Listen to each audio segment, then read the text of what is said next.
Hello, everybody, and welcome to this episode of Breakfast Time with Waffle and Richard. Didn't have to wait a month this time for it. Yeah. There we go. Consistency is key. Waff, man, how you doing? I'm doing good. I'm sad that college football is, coming to an end, but it is a very exciting time. It's bowl season is here, albeit they don't start for a week or so, but we're doing good. We're doing good. NFL's ramping up. Obviously in the thick of things, got a lot to talk about with my team, the Titans. A lot of stuff happened this week. So excited to get into it.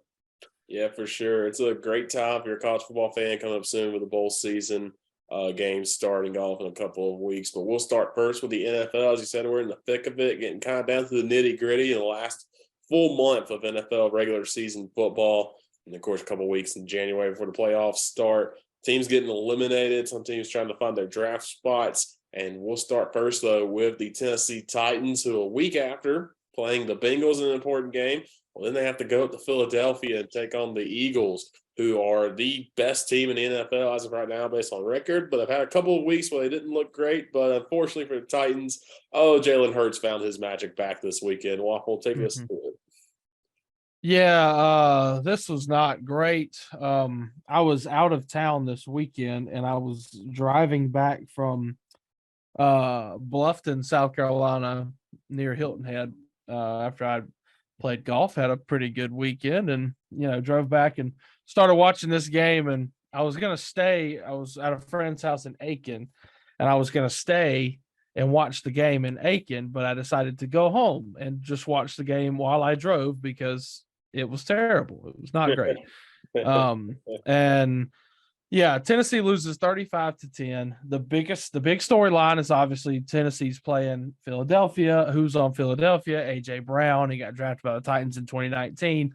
Was great for the 3 years that he was with us, and then all of a sudden, bombshell draft night of this past year, we traded him away for a first round for 2 picks, a first rounder, and we drafted his quote unquote replacement, Traylon Burks, and sent AJ Brown packing to Philadelphia, where no secret he's showing out and he's playing to his full potential up in Philadelphia. And you know what? Props to him. He's a hell of a receiver. Yes, I still would love him on the Titans. That's just not how things have worked out. But he's doing great, and I'm really happy for him. But Sunday he went out. He absolutely went off. 8 catches, 119 yards, 2 touchdowns, making us look like fools. Tennessee had no answer. And it's no secrets. The Titans' pass defense this year has not been great. It's ranked close to the bottom in the NFL. The Titans' run defense is very good. And Philadelphia was not able to run the ball, but Jalen Hurts is also a prolific passer and has turned out to be one of the better quarterbacks in the NFL. And he passed for 380 yards, he had 29 completions on 39 attempts, 380 yards, 3 touchdowns, no picks, only got sacked twice, had a passer rating of 130.3, which is really good, in case you didn't know. AJ Brown, 119 yards, Devontae Smith, 102 yards. I mean, we were just getting gashed. I mean, right from the get-go, the freaking Eagles get the ball, Tennessee defers, and they go 7 plays, 75 yards, touchdown, Devontae Smith. Wow. I mean, just right in the mouth. What does Tennessee do? 3 it out. Oh, God. Here we go. But Titans force a punt. Titans drive it down the field, score a touchdown. It's tied up at 7 after Tannehill hits A.J. Brown's replacement, Traylon Burks, on a 25-yard touchdown. Burks is starting to get there. He's starting to look like that potential. He is. He's getting there after these last couple of weeks, really coming out party against the Packers, and then had solid game against the Bengals with a monster catch, one-on-one jump ball, showing signs that he can be a fitting replacement. But it's overshadowed by the fact that the rest of the wide receiver depth chart has been abysmal. It's been bad for Tennessee, and it's no secret about Tennessee. Everything, Derrick Henry's the focal point of the offense, and Derrick Henry has been MIA for about a month now. And I think it's not necessarily because of Henry's fault. I do think Henry looks he has less of a step than he obviously used to. He is 28, and the whole narrative about running backs, they don't last long, and once they start getting to that age, they're not that good anymore. I do still think Derrick Henry is a good running back. Now, is he the same running back he was who ran for 2,000 yards 2 years ago? No, but coming off that injury, that Derrick Henry is still a great running back, a top 5 running back in the league. The offensive line sucks. It's going through some bad things. Obviously, Taylor Lewan out for the season from the get-go, so left tackle's been kind of a crapshoot, and we traded a 5th-round pick to Carolina for Dennis Daly, who is the absolute worst offensive lineman in the league and literally hampers us so bad. Like, his sack rate is like 2.9%, which is worst in the league, but he also has so many less pass blocking attempts than the next guy. It's alarming. It's awful. Like, if you put him in pass pro, like, he's gonna get beat. Like, there's just no doubt about it. Unless you put like a corner on, unless you have a corner like in place of a left end. Like, if he plays any kind of competent left end, they're gonna beat him, and it's awful. So that's where you really miss Taylor Lewan. Obviously, you let Roger Saffold walk last year, who's now starting with the Bills at left guard, and his replacement left guard's been Aaron Brewer, who is undersized, I think, for the position, but still plays decent, but just not to the caliber that I think Saffold, even an older Saffold like he is, could have played. Ben Jones at center had a concussion last 2 weeks, comes back. He's amazing. I love Ben Jones. He's my favorite player on the Titans. Wears number 60, sentimental to my heart, but it's just he's the best one on a bad offensive line. Nate Davis at right guard's been okay. Nicholas Petit-Frere, our 3rd-round pick this year, has shown very good signs. He's only a rookie. I'll give him a pass. He has looked pretty good for what it's worth. But overall, the offensive line is not performing, and when the offensive line doesn't do their job, it's hard for Henry, as dominant as he is, to get going, because if Henry gets the handoff and he has to move side to side and he can't just go straight downhill, things are not going to be good.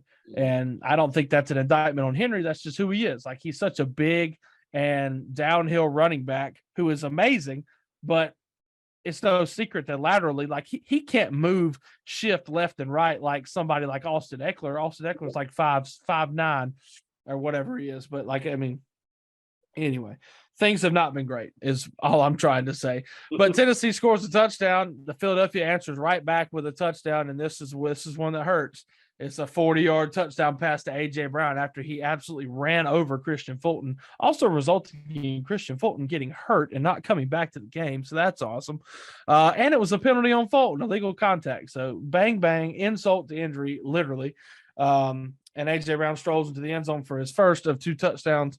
And his second touchdown came not too long later after the Titans kick a field goal. And A.J. Brown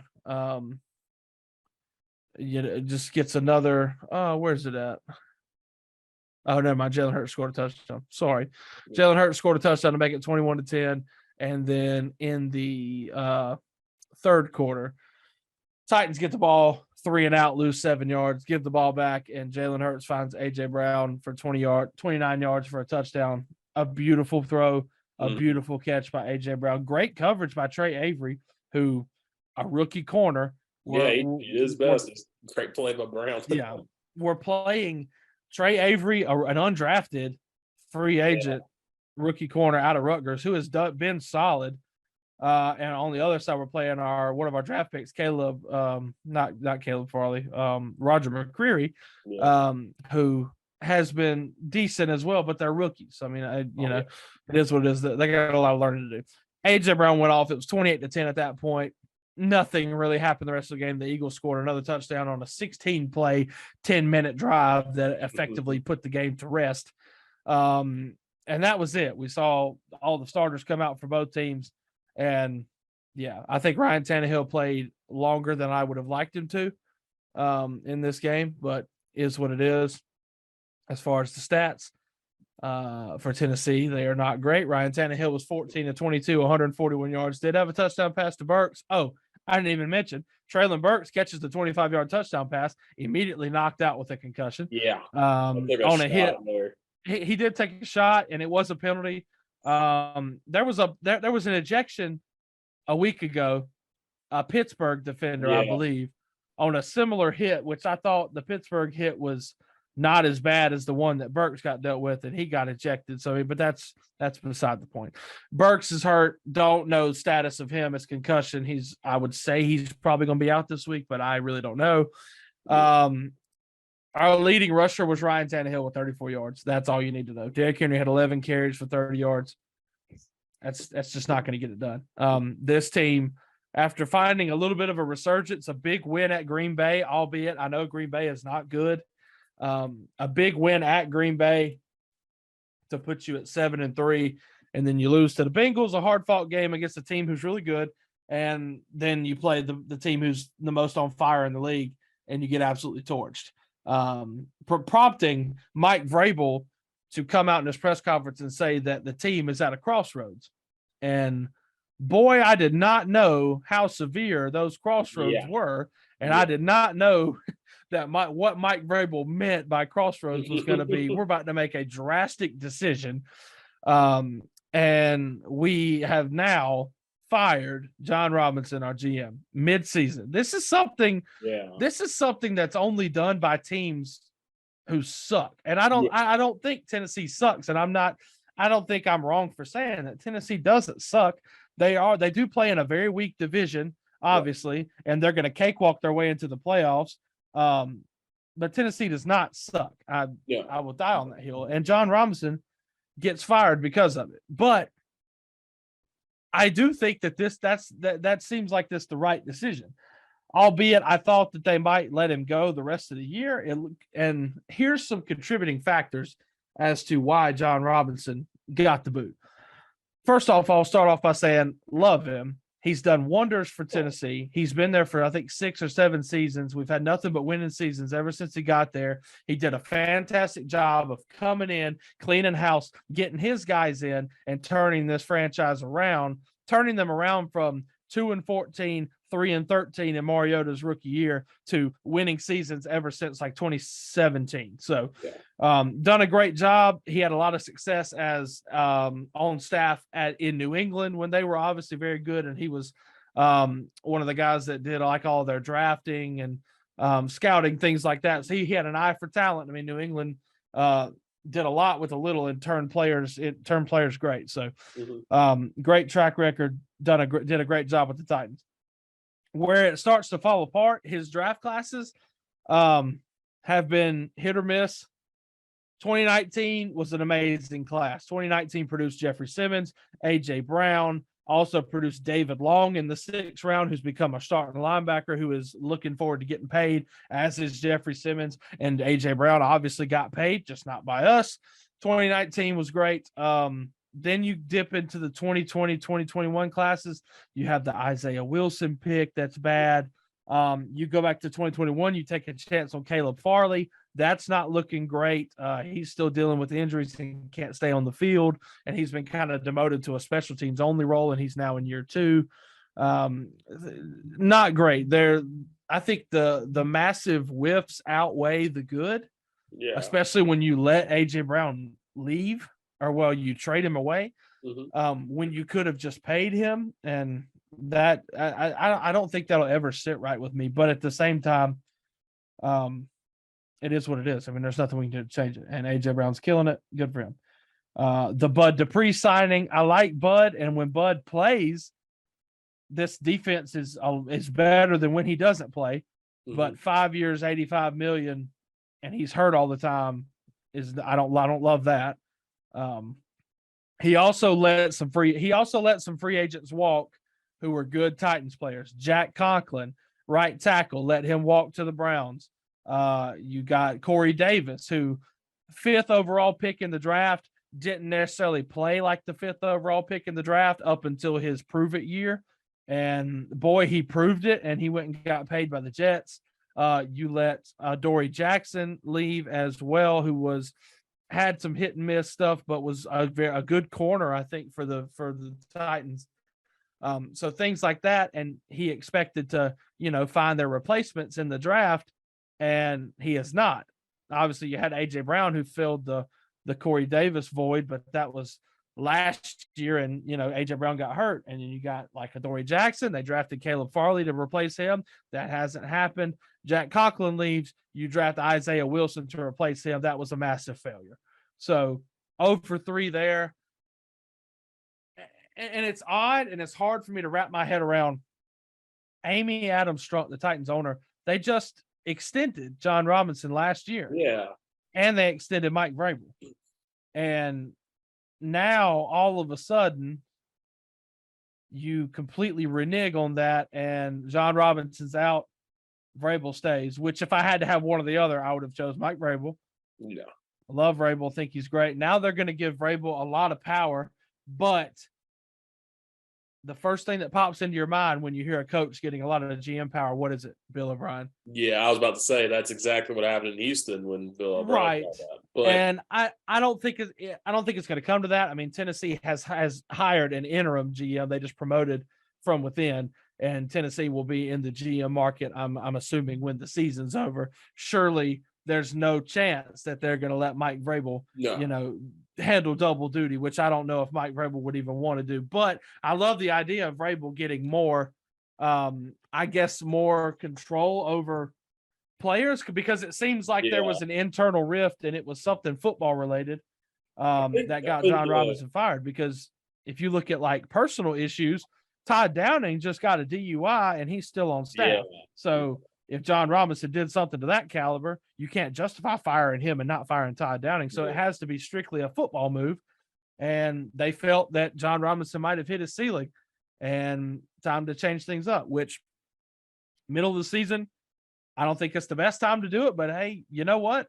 It's a year that we're going to go to the playoffs. If you can manage it now and go ahead and get ahead of it, I mean, it is what it is. But lots of changes are inbound for Tennessee. I'm excited to see how this is going to change the roster. I'm excited to see what players are going to be off the team here soon, because I feel like that would be a direct relation of firing John Robinson. Like some of these guys, like obviously Amy, the owner, has to not like some people that are on the team. And she even said that they were displeased with, the state of the roster, which is the state of the roster is a lot of key contributors who are 28 and older, with a ton of expiring contracts coming up. And then you have young guys who still are not quite proven yet. So kind of at a crossroads there. Interested to see what they're going to do. Tennessee does not have a ton of cap space. They have hardly any as far as like this season and the off season. But we'll see what they can do. I mean, lots of changes are ahead for Tennessee, and I'm excited to see how it boils down. And I think that Mike Vrabel is a great coach who can manage tough situations like that and get the best out of whatever he's left with. So yeah, like I said, John Robinson has done a lot of good things. Like I said, getting a new stadium for the Titans, which they kind of needed one for a while. But yeah, I think AJ Brown, just kind of seeing him go off like that, and how he's done this season, I think it's one of those things, frustration for Mike Vrabel, because he really haven't had a receiver like that. I know there's a lot of pressure on Burks to be that. He's starting to get better, but now he's hurt. It's kind of like one of those where you're kind of frustrated with that. Frustrated, of course, with the offensive line and having been able to get Derrick Henry going as of late. I think it just kind of boiled down to it. And it's kind of like, well, who do you want, me or him? And I think at this point, Vrabel's the best option to keep, because I think those guys love Vrabel. It looks like they're going to rally around him. And so, it'll be interesting to see. I think Vrabel will probably get more control in the draft this year. You'll probably see that, because he didn't know they were going to trade A.J. Brown on the draft. He saw his reaction last year, kind of walking out the room. And who knows what happened, when he walked out of the room, which you didn't see on TV. So right. That's something that I've always thought about as well. Like, I mean, that moment, like just when it happened, like I was so shocked. Yeah. Yeah. Like I couldn't believe it, because literally a week before the draft, there were reports of Vrabel saying, like, as long as I'm the coach, AJ Brown's not going to be on the trading block. And then it seems like Mike Vrabel got undermined, because I mean, he had just said that there's no way that in a week's time, or even if it was longer than that, like there's no way that he would change up. No. So whatever.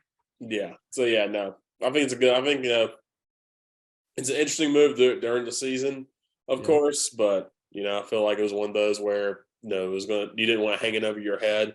especially toward this pivotal time of the season, because, like I said, while the Titans are in probably one of the worst divisions in the NFL, I mean, the NFC South still exists, but one of the worst. Right. They have a comfy lead, should handle business in their remaining division games. You just don't want to have that thinking in the back of your mind when you're a coach or when you're a player, and don't want it boiling up and then making a distraction. And all of a sudden, you go from, well, if someone gets a run or if you go on a losing streak, then you're trying to fight your way to the playoffs in a very good AFC at the very end of the year. But, interesting move for the Titans. I think it'll be interesting to see how it plays out. And I also want to see, when the draft comes around, we'll probably be talking about this again and see what happens there. Yeah, I agree. So that's Titans. They get blown out. Eagles look great. AJ Brown doing big things. Jalen Hurts showing you that while they have a prolific running offense, he can actually absolutely sling that tater as well. So props to the Eagles. They're 11-1. Titans fall to 7-5. And now we'll go Thursday night game. Richard, your Buffalo Bills made the trek to a place that is all too familiar, Gillette Stadium in Massachusetts. So the Bills take on the Patriots. Bills come out victorious 24-10. I know you said you didn't really see a whole lot of the game because you're working, but thoughts on this? A solid road win for sure in a division that is fairly close. Yeah, this is a division where every single team's really in contention, but the Bills, like we mentioned while we were out, had a couple of tough losses to the Jets and the Vikings. Then, knock off the Browns, knock off the Lions on Thanksgiving, and then have another Thursday night game just a week later against the Patriots. So you don't get that extra rest. You're just playing one more week right after that. And it's another road game. It's technically your third straight road game. Actually, I think it's it's third straight. Vikings was a home game. I forgot Jets was away before that. But yeah, technically your first straight road game since you had the snow apocalypse or whatever that moved the game to Detroit against the Browns. So playing 3 straight road games, that's always tough for any team. And then really one of the first few drives for the Patriots, second drive for the Patriots, after you get 3 and out, you have stop, you get a field goal. And then it's out of all the players, it is Marcus Jones has a 48-yard touchdown. Marcus Jones is a cornerback. And they kind of moved him to a wide receiver role because they're kind of banged up with the Patriots. We talk about a lot. You make the joke that Tom Brady was out there with, Gronk or, Aaron Hernandez or Randy Moss, and then just a bunch of other dudes half the time. And Wes Welker eventually became one of those really good players. And Danny Woodhead was one of those that had a couple of good seasons. But for the most part, the Patriots don't have like an elite receiving core. Like they just have a bunch of guys running around out there. And that's what it was like, and it kind of shocked the Bills a little bit, but they answered back. 9-play drive, and then ends with Josh Allen pass to Stephon Diggs. And from then on, it was all Bills. Of course, another 3 and out. Josh Allen makes another stupid play, run on the run, rolls out of the pocket, jumps in the air, guns it to Gabe Davis in the end zone, 17-7. From then on, you kind of felt like the Bills are going to hold on. But then both defenses kind of shored up. These are both 2 good defensive teams still. The Bills had a chance and fumbled it, and New England missed the field goal, doinked it at the Nick Folk, hit the crossbar. A rare miss from him. And that really kind of, I think, sucked the wind out of the Patriots in the second and the third quarter. Bills go on a 15-play, 94-yard drive in about 9 minutes. And it ends with Devin Singletary plowing it in for a touchdown. Patriots get a field goal at the end on a long drive, but then the Bills get the ball back. And interesting decision. Bill Belichick does not use it. He had 3 timeouts down 14, under 2 minutes left. I get it's a very rare opportunity you would probably score based on how your offense has played all night. Like I said, Marcus Jones was the one big play you had. Really, the offense couldn't get anything going for the Patriots. And so the Bills knee it out in the game. Bills win 24-10. It's still surprising. I know the Bills are way better than the Patriots are now. But it's always surprising to me when the Bills go off and just beat down the Patriots. And they've done that multiple times in the past few years. They've been in the playoffs a couple of years ago. So very satisfying. Josh Allen, 22 of 33, passing 223 yards and 2 touchdowns. Only had 20 yards rushing, which is good because the leading receiver stepping up. James Cook, 14 carries for 64 yards. Devin Singletary, 13 carries for 51 yards and a touchdown.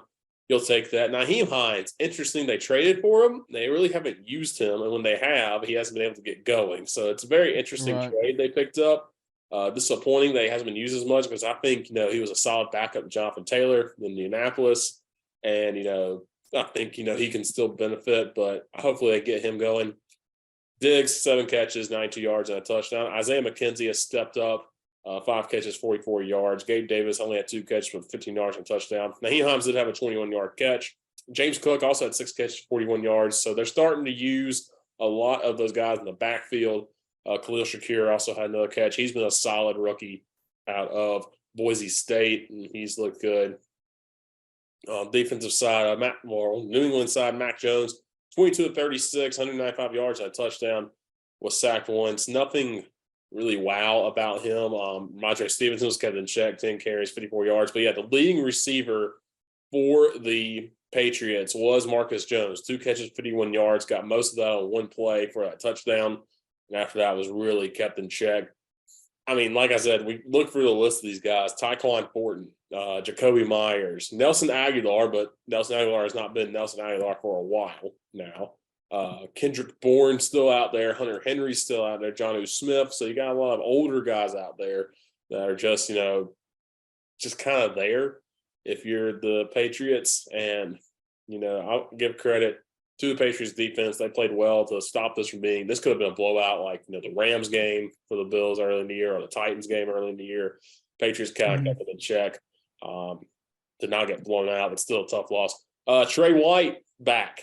Finally got to play. He's been healthy since the Cleveland game, but they've kind of worried on him. Put Trey back in, 4 tackles, had a pass breakup. Love to see him back. Matt Milano has been on fire this season. He has 6 tackles. Tremaine Edmonds with 6 tackles. Jordan Poyer has another good game back. So starting to get that secondary back, and they're going to be needed because now today I'm recording, Von Miller is going to be out for the season with a torn ACL injury he got against the Lions. And thought he was good. He said he was good.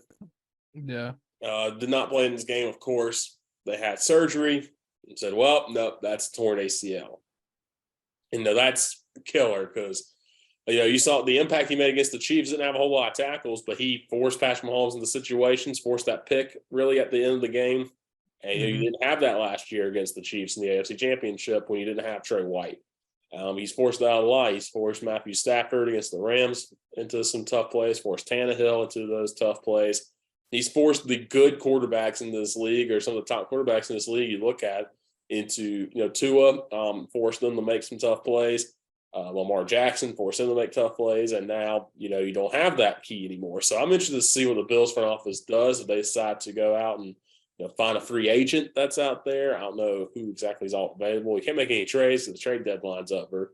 But, I'm interested to see what they do. But Greg Rousseau and those guys, Shaq Lawson's going to have to earn that contract he signed in the offseason. AJ Espinosa is going to have to step up. Xavier Rhodes, who came off the practice squad after Christian Belton got hurt, he's going to have to step up too some. So, it's going to be interesting to see if these guys can step up on defense. I think they'll be fine for now and can continue to keep this run and can win the AFC East. But, man, it's going to be tough to win the AFC if you don't have Von Miller. Yeah, for sure. The Von Miller news is definitely a massive blow to this defense. But as far as the game, Bills taking care of business, beating a Patriots team who somehow still in the hunt, but this Patriots offense led by Joe Judge and Matt Patricia is bad. It's so bad. It's awful to watch. It's not fun. But props to the Bills for getting a nice division win and keeping their lead or getting their record up to 9-3 to stay kind of in the driver's seat and stay right in the thick of things. So so the rest of last week we'll go to Steelers, Falcons, a battle of 2 teams. The Steelers not much of like in their division, but the Falcons, surprisingly, sitting at 5-7, are right in the middle of their division race because the NFC South is terrible. So Steelers do get the win 19-16. They're up 16-6 at halftime and only scored 3 points in the second half, but were able to hold on. Kenny Pickett it was 16 of 28, 197 yards and a touchdown. He looked decent. Najee Harris killed a man. Did you see that stiff arm? Yeah, It was good unreal. God. Send them into the earth there in Atlanta. Yeah. And so now that puts the Falcons at 5-8, but they are by no means out of the race for the NFC South. No, not at all. Which is crazy. But yeah. Steelers get a nice win. Falcons, you're still in it, but you're still alive. But this is one you kind of needed this game. Yeah. At home too, but it is what it is. Yeah. It was also a lot of Steelers fans there because it did kind of feel like a neutral site, honestly. That's anywhere you go. Steelers, Cowboys, 49ers, they travel and they're everywhere. All right, and then we move to the NFC North with two teams who are not competing for anything right now. The Packers and their little brother, the Chicago Bears. This looked like this could be a Bears win, finally. Like, this is a game going into it. I was like, wow, the Bears have a shot. The Packers are not that good.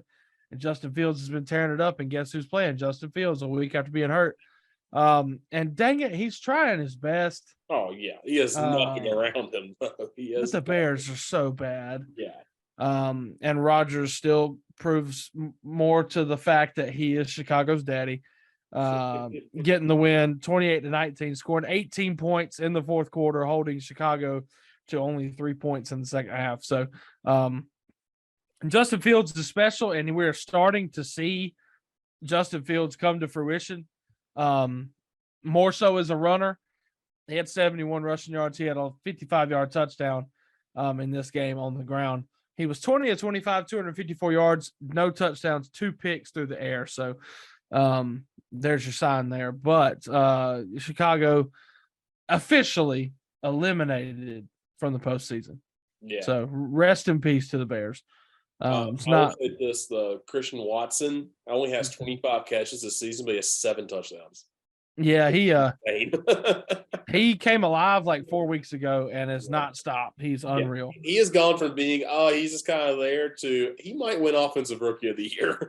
Yeah, I mean he had 3 catches for 48 yards and a touchdown, and he had a 1 rush for 46 yards, which was a 46-yard touchdown. So he's playing really good. AJ Dillon coming back to life in the run game, 93 yards for him and a touchdown. And Rodgers was 18 of 31, 182 yards and a touchdown. So nothing too crazy about this game other than the Packers, continuing to beat the Bears. I know the Bears fans are about to go insane. This is the year that they could have done something and beat the Packers, but they've lost twice. So I think it's now going to stretch the streak to 5 years in a row they have not beaten the Packers. Yeah, so, something like that. So at least 9 meetings, I believe. Now. Yeah, so. yeah. Moving on, Jacksonville, a team coming off a hot win last week against the Ravens, going to Detroit, who Detroit has not been great by any means, but they have been playing better, and their offense is good. And by God, their offense was dang good this week. The Lions dropped 40 on the Jaguars. They won 40-14 a week after Trevor Lawrence plays his best game in a Jaguars uniform. He comes out and goes 17 of 31 for 179 yards and a touchdown, and he also gets hurt. Yeah. Have not heard the extent on exactly what it is. I think it's something where it's only day to day, so he could play this week on the week, but it'll be interesting to see who they go with. So he avoids major injury there, which is good. But the Jaguars, it's slowly fading away. It looked like after that win over the Ravens last week, with the way the Titans have been playing, like there could possibly be some noise from the Jaguars as far as the division. But I mean, they're 4-8. Tennessee is 7-5. It's still a 3-game lead. They play Tennessee this week, so we shall see. But yeah, Jared Goff, 31 of 41, 340 yards, 2 touchdowns, no picks. Rating of 115.9. Great game for him. Jamal Williams scored another rushing touchdown in this game. And Amon-Ra St. Brown, 11 receptions, 114 yards, 2 touchdowns for him. Absolutely monster game. Jameson Williams, rookie from Alabama, coming off major knee surgery. had a target in this game. So good for him. Excited to see this already good offense. If he gets in there and gets clicking, oh my God. Jared Goff's got all the freaking weapons in the world, it seems like. Yeah. Lions could make a run at the end. The North's not that good this year, so besides the Vikings. So, and the Vikings this week, spoiler, are favored against, or the Lions are favored against the Vikings this week. So yeah, it's crazy. and at 5-7. So yeah, that's wild. And next we got the New York Jets at the Minnesota Vikings, and this Jets team is tough. Yeah, they are tough, and they are led now by fearless leader Mike White. Mike, albeit in a losing effort, the Vikings win 27-22. Mike White, 31 of 57, slinging that rock, 369 yards. Did throw 2 interceptions. Did not have a touchdown. So, had a rushing touchdown, but no passing touchdowns. So sad there. But the Jets were in it. They had their chances. Garrett Wilson, 8 receptions, 162 yards for Garrett Wilson. He's looking great. Rookie wide receiver out of Ohio State. And then as far as the Vikings, Kirk Cousins, 173 yards, 1 touchdown. Not great, but did enough. That's kind of his thing. Dalvin Cook, 86 yards and a touchdown. Justin Jefferson, 7 receptions, 45 yards and a touchdown. So not the kind of day we expect to see from Justin Jefferson, but enough to get it done in the end as the Vikings win 27-22 and improve to 10-2 on the year.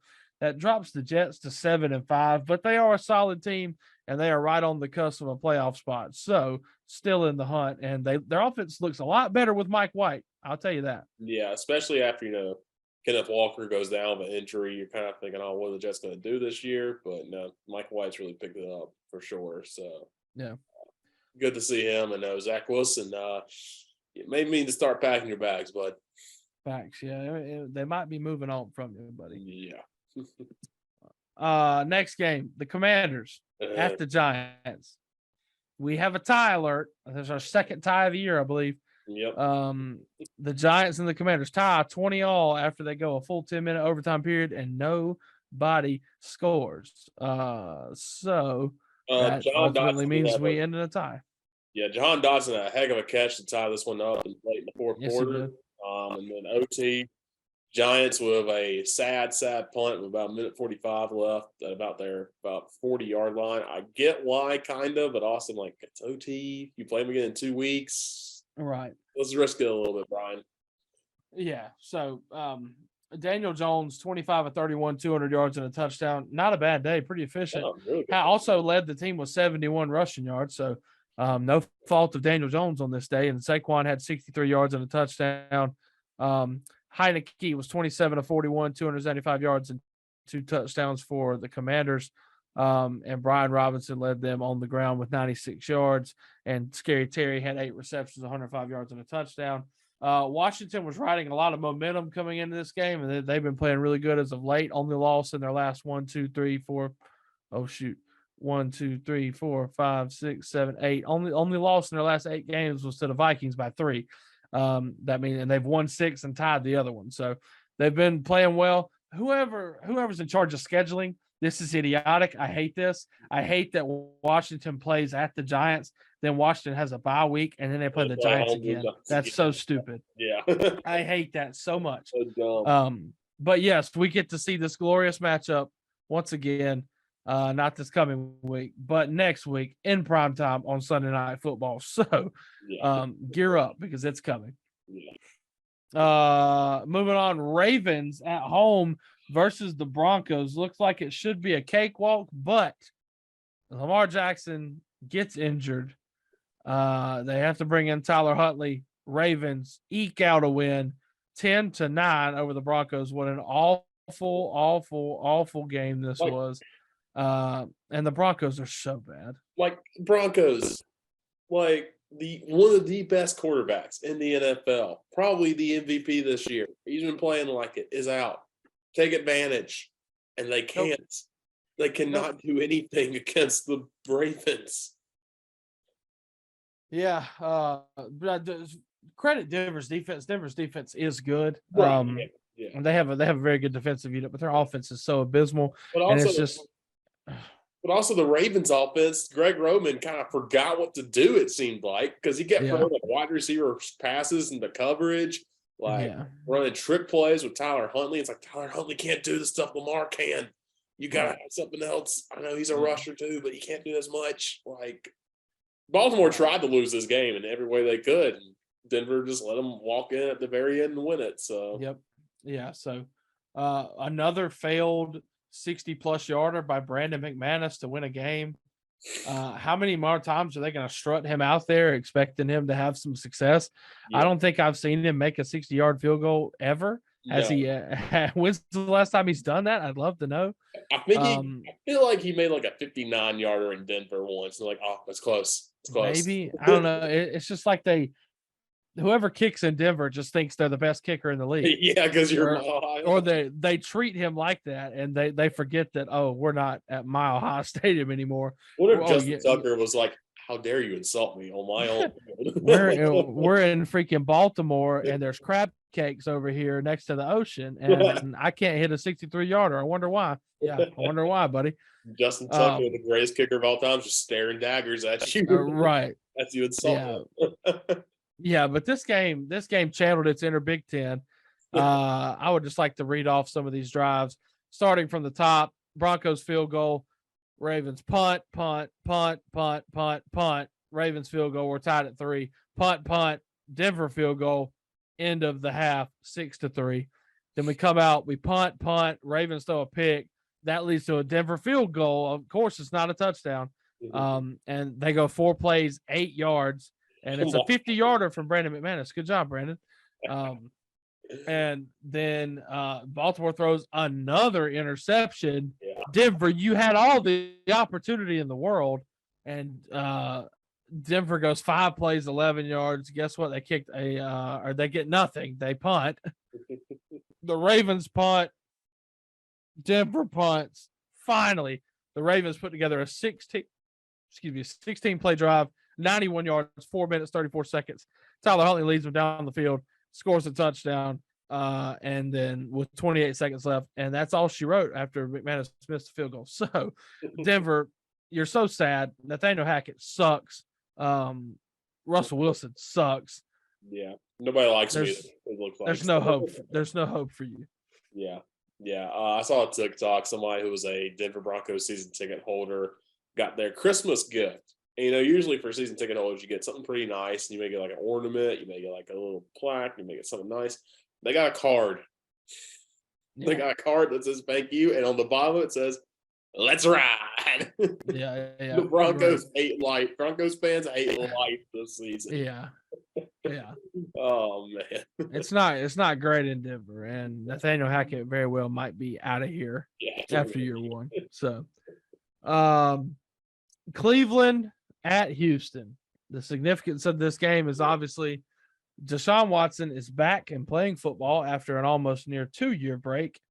And to nobody's surprise, he didn't look too great. It's been like 2 years since he's played. I wouldn't expect him to look amazing. But 12 of 22, 131 yards for Deshaun, no touchdowns through the air, no touchdowns at all. And he threw a pick. He got sacked once as well. So Cleveland does pull away and win the game, but that's because Houston's 110-1. They suck. Kyle Allen also had the start for Houston. So, and it is what it is. But Deshaun Watson's back.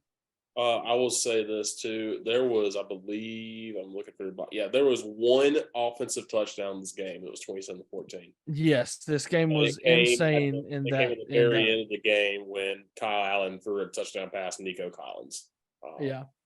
Because there was a punt return touchdown, a pick six, a fumble return touchdown, a safety, and then a bunch of field goals. So, yeah, and Houston set the tone early by coming out and going one play and throwing an interception on the first play. So, welcome back, Kyle Allen. He's officially eliminated from the playoffs. I know we are all shocked to see that. I really thought this was their year. I know. Really thought that was. Honestly, I did think Davis Mills would be a lot better, but didn't go and get pitched for Kyle Allen. But Texans 110-1. I don't see them winning another game this year. Maybe they play competitive against the Colts the second time they play them. But Who knows? Right. Yeah. I guess good for the Browns. Sure. Seahawks at the Rams. On paper, the Rams are just a mess. They're So an beat absolute up. They are mess. so beat up. Yes. But they did, credit to them. They put up a fight against the Seahawks team, who's definitely not bad. Geno Smith's been playing way above his expected. Yeah. And this game was no exception. I mean, Geno, who had 367 yards, 3 passing touchdowns, did have a pick. No run game for Seattle. Kenneth Walker in there, 3 rushes, 36 yards. Well, he had a longer 30, so he got the bulk of it on 1 carry. They only had 90 rushing yards as a team. Tyler Lockett did kind of turn back the clock. 9 receptions, 128 yards, and a touchdown. DK Metcalf also had 8 catches, 127 yards, and a touchdown. So great day for the receivers as the Seahawks get a 4-point win. John Walford, the Wake Forest graduate from the Rams, it was 14 of 26, 178 yards, no touchdowns, 2 picks. He did not look good. Cam Akers, welcome back. Hello, I guess. Cam. 17 carries, 60 yards, 2 touchdowns. Somebody who was like a fantasy sleeper at the beginning of the year, they're like, yeah, you better pick Cam Akers up. And boy, that backfired. But hey, he's back now. If you still got him on your bench, he's producing at the right time if you're making a playoff push. Yeah. Let me tell you what. But yeah, the Rams suck. They went all in and sold their soul to the devil for a Super Bowl. And now they're paying for it. But I mean, I guess you got a Super Bowl out of it. So I guess that's nice. That's the ultimate goal, is it not? Sure. But their savior's coming. Their savior has arrived. Yes, their savior has arrived. All the way by way of the Carolina Panthers. Baker Mayfield just recently cut / release, whatever you want to call it. Yeah. Picked up on waivers by the Rams. Yay. Yeah, he could start tomorrow. We're recording this on Wednesday. He'll come out tomorrow on Thursday. Yeah, he could start on a Thursday game. I'm interested to see if that actually happens. Yeah. It's wild that Baker Mayfield went from, number 1 pick, all those commercials are progressive, to we're talking about this is Baker Mayfield's last chance. Like, it's wild. Like he was bad. I don't necessarily think it's too fair to him. Like I like him. I think he's a fair quarterback. I just think it's really unfortunate what happened, because the year in Cleveland that he was not good, he had bad shoulder issues. He shouldn't have played. Right. He shouldn't have played. Yeah. Had he not played and gotten that taken care of, I think he would have come out and been fine, but he played through it. Which props to him for that. I mean, like, for the heart that he showed with that, but it's almost ruined him. And then obviously Cleveland won the Deshaun sweepstakes, and they're to have no need for Baker anymore. So they ship him down to Carolina, and they suck. Under Matt Rule's lead in Carolina, because Carolina has nothing on offense. And like they were led by a guy who was we all knew he was going to be fired pretty much. So I'll put the all. He's been dealt an odd hand, and his time in Cleveland when he wasn't hurt, he was pretty good. So, took them to the freaking playoffs and won a playoff game. He's the only Browns quarterback that can say that for years. I mean, so it is what it is. But now he gets his chance with the Rams, albeit he's got arguably less weapons in LA than he does in Carolina. Because of all their injuries. So, but we'll see how it goes. Yeah, for sure. It'll be interesting the last couple of weeks. Rams, I don't think are going to make a run, and even if they do, they have a losing record. But it'll be interesting to see what how the Rams finish up their season with Baker at quarterback. Right. This one on paper, an absolute freaking barn burner. Looked like it was going to be a fantastic matchup, and this was the 49ers at home versus the Dolphins. But ultimately, the defense of the 49ers, who's been playing out of their minds, proves to be too much for the Miami Dolphins on the road. And it started with a bang for the Dolphins. Yeah. I mean, the Dolphins come out literally first play of the game, 75-yard touchdown pass from Tua Tagovailoa to Trent Sherfield. And that kind of set the tone. And San Francisco responded with a field goal, but then they forced Miami to punt on a 3-and-out on their second drive. scored a touchdown, and then it got tied up at 10. But then from that point, San Francisco never looked back, ultimately winning this game 33-17. So big win for the 49ers. They have been hot lately behind that defense. Biggest story of the day, though, Jimmy Garoppolo now hurt, broke his foot, out for the rest of the season. So now they're on their third quarterback, which is Mr. Irrelevant, Brock Purdy from Iowa State, who came in and was 25 of 37, 210 yards, 2 touchdowns and a pick. Not awful. Definitely can get the job done playing against a good Miami team.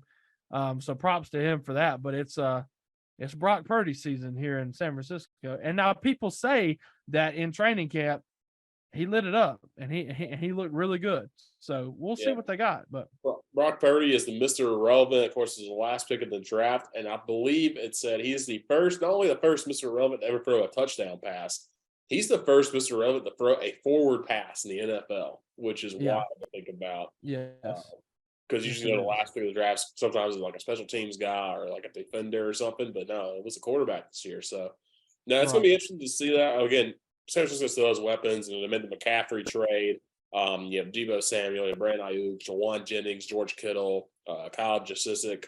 You have all that. Plus, you have that defense that just flies around. They made Tua, look like Tua in his rookie year. After that first play, they kind of settled in. Sacked Tua 3 times, picked them off twice.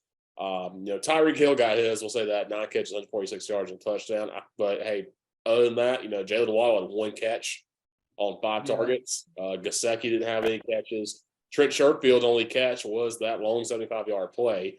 After that, it was Ripper Craycraft and Durham Smith doing it. So you could handle those guys if you just let Tyreek get his, fine, whatever. Just don't let anybody else hurt you. And that San Francisco defense, man, have carried this team so far, carried them to the NFC Championship last year. So looks like they're going to be doing it again. And it's going to be tough for Brock Purdy for sure. Got to get baptized by fire, especially this week when he has to go play Tampa Bay. But it's going to be interesting. It's going to be interesting to see what the 49ers can do. And interesting to see how the Dolphins react to this. Mike McDaniel, I will say this, he called a play. Didn't go his way, and he said, "No, that's on me. I effed up."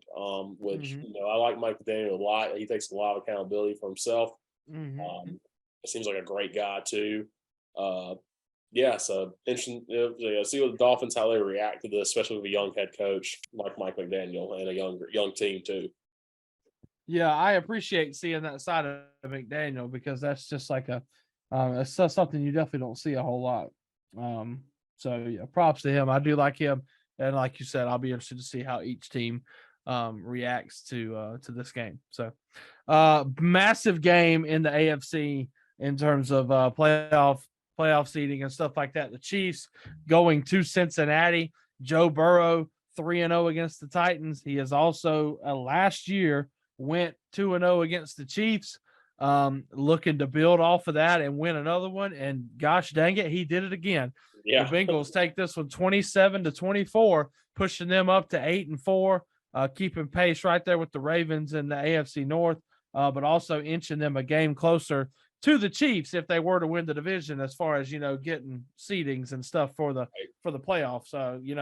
The Bills are 9-3, the Chiefs are 9-3, the Bengals are 8-4. So they're all three right there vying for that number 1 seed in the AFC. So, Bengals played a great game, and they're still without Joe Mixon. They did get Jamar Chase back this week. Joe Burrow, 286 yards, 6 incompletions, 2 touchdowns for him. Only got sacked once. They overhauled that offensive line in the offseason, and it's really paying off. It took them a while to mesh together, but now this offensive line they brought in with Lyle Collins and Alex Karras, they're all playing really well and playing complementary football to each other, and they've turned into a dominant unit right now in the NFL. And P. Ryan, the backup running back for Mixon, 21 carries, 106 yards for him. He also had 6 catches out of the backfield. He's been a weapon. Jamar Chase, first game back, 7 receptions, 97 yards, no touchdowns for him. T. Higgins did have a touchdown catch for the Bengals. Catch of the game to ice it too on 3rd and 11. Yep. Heck of a throw by Burrow to just ice it to Higgins. Man, the Bengals are starting to find their groove at the right time for sure. Yeah. Chiefs, Patrick Mahomes, 223 yards and a touchdown from him. So definitely holding him to well below his averages. Their rushing game, they had 138 yards rushing and 2 rushing touchdowns.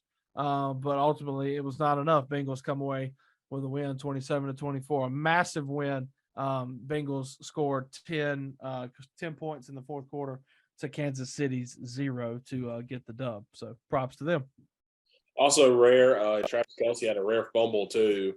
Yeah. So that kind of helped the Bengals score that last touchdown. And that was like an 8-minute drive that they iced the clock out, and then they got to stop on the Mahomes and then get the first down, 3rd and 11 under a 2-minute warning. So, big plays by the Bengals. Every single Joe Burrow win has been in late in the season. Remember he beat him last year in like this late December as well, and then of course beat him in the AFC Championship. So Joe Burrow has the Chiefs' numbers when it comes late in the year. So interesting to see if these teams could meet again the AFC Championship. Who knows? Seeding small where they go. So yeah. West Coast battle here as the Chargers take on the Raiders, an AFC West matchup between two teams that arguably should and could be a lot better than they are right now. Chargers after this game, the Chargers lose. They go to the Raiders. Raiders win 27-20, putting the Raiders up to 5-7, and the Chargers move down to 6-6 on the year. But tough, close game, very entertaining game. Derek Carr for the Raiders, 16-30, 250 yards. 2 touchdowns and a pick for him. Josh Jacobs running freaking wild this year. 144 yards on the ground and a touchdown for him. Also he had 2 catches out of the backfield, but this is a prove it year for Jacobs. They did not pick up his 5th-year option, and I'm pretty sure he's leading the NFL in rushing. So that is a massive statement by Jacobs, and he is either going to get paid somewhere or the Raiders are going to pay him. I don't know, but he's played great. Devontae Adams, 8 catches, 177 yards, 2 touchdowns, absolute monster day from Devontae Adams. Their guard connection's huge. Yeah, that's been huge for them. Yeah, for sure. And the Chargers, once again, same stuff every year. Like, I think Justin Herbert is a very good quarterback, but I'm running out of patience with the Chargers. Yeah. He was 28-47, 335 yards, 1 touchdown, no picks. Got sacked 5 times. Eckler, 35 yards rushing. They obviously couldn't run the ball really well, but Eckler, 5 catches, 67 yards. Keenan Allen, 6 catches, 88 yards. Gerald Everett's 5 catches, 80 yards. So just not enough for the Chargers. The Chargers are stuck in that cycle of they're very competitive, but they cannot win close games. And that, in terms of winning close games, they say if you win close games, you're a good team. So on the flip side, if you lose close games all the time, you're not a good team. And that's exactly what the Chargers are. Like, they're not that good. They can't come through in the clutch and win these games. And Justin Herbert's career record is now still well below 500 again. So sucks for him, but I mean, I'm starting to lose my patience with the Chargers. So yeah, 11%. Sunday night, Colts at Cowboys, and after the third quarter, it was 21-19. Yeah, Cowboys. It was all intents purposes a good game. Yeah. And then Dallas scored 33 points in the fourth quarter to ultimately win this game 54-19. An absolute drubbing of the Jeff Saturday-led Indianapolis Colts. Dak didn't even have to do a whole lot. 20 of 30, 170 yards, 3 touchdowns, did have a pick.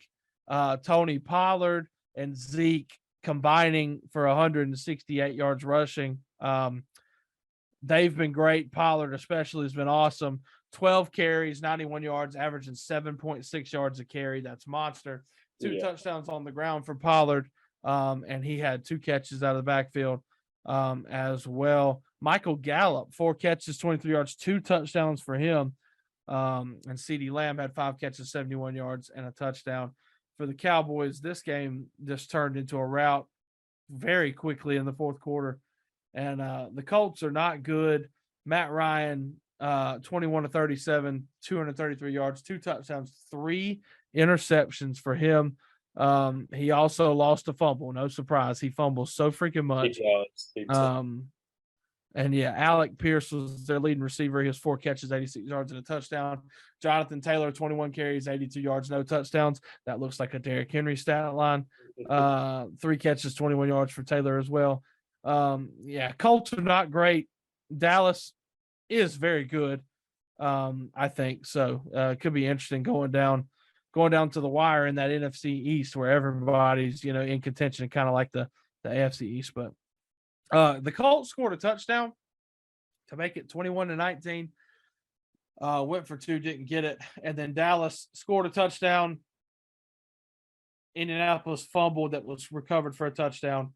Indy threw an interception. Dallas scored a touchdown. Indy threw another interception. Dallas scored a touchdown. In the blink of an eye, it went from 21-19 to 47-19, like it was nothing. And then Dallas just scored another touchdown off another Indianapolis fumble to make it 54-19. It got ugly fast. Yeah, this game, I honestly, I turned it off for a bit.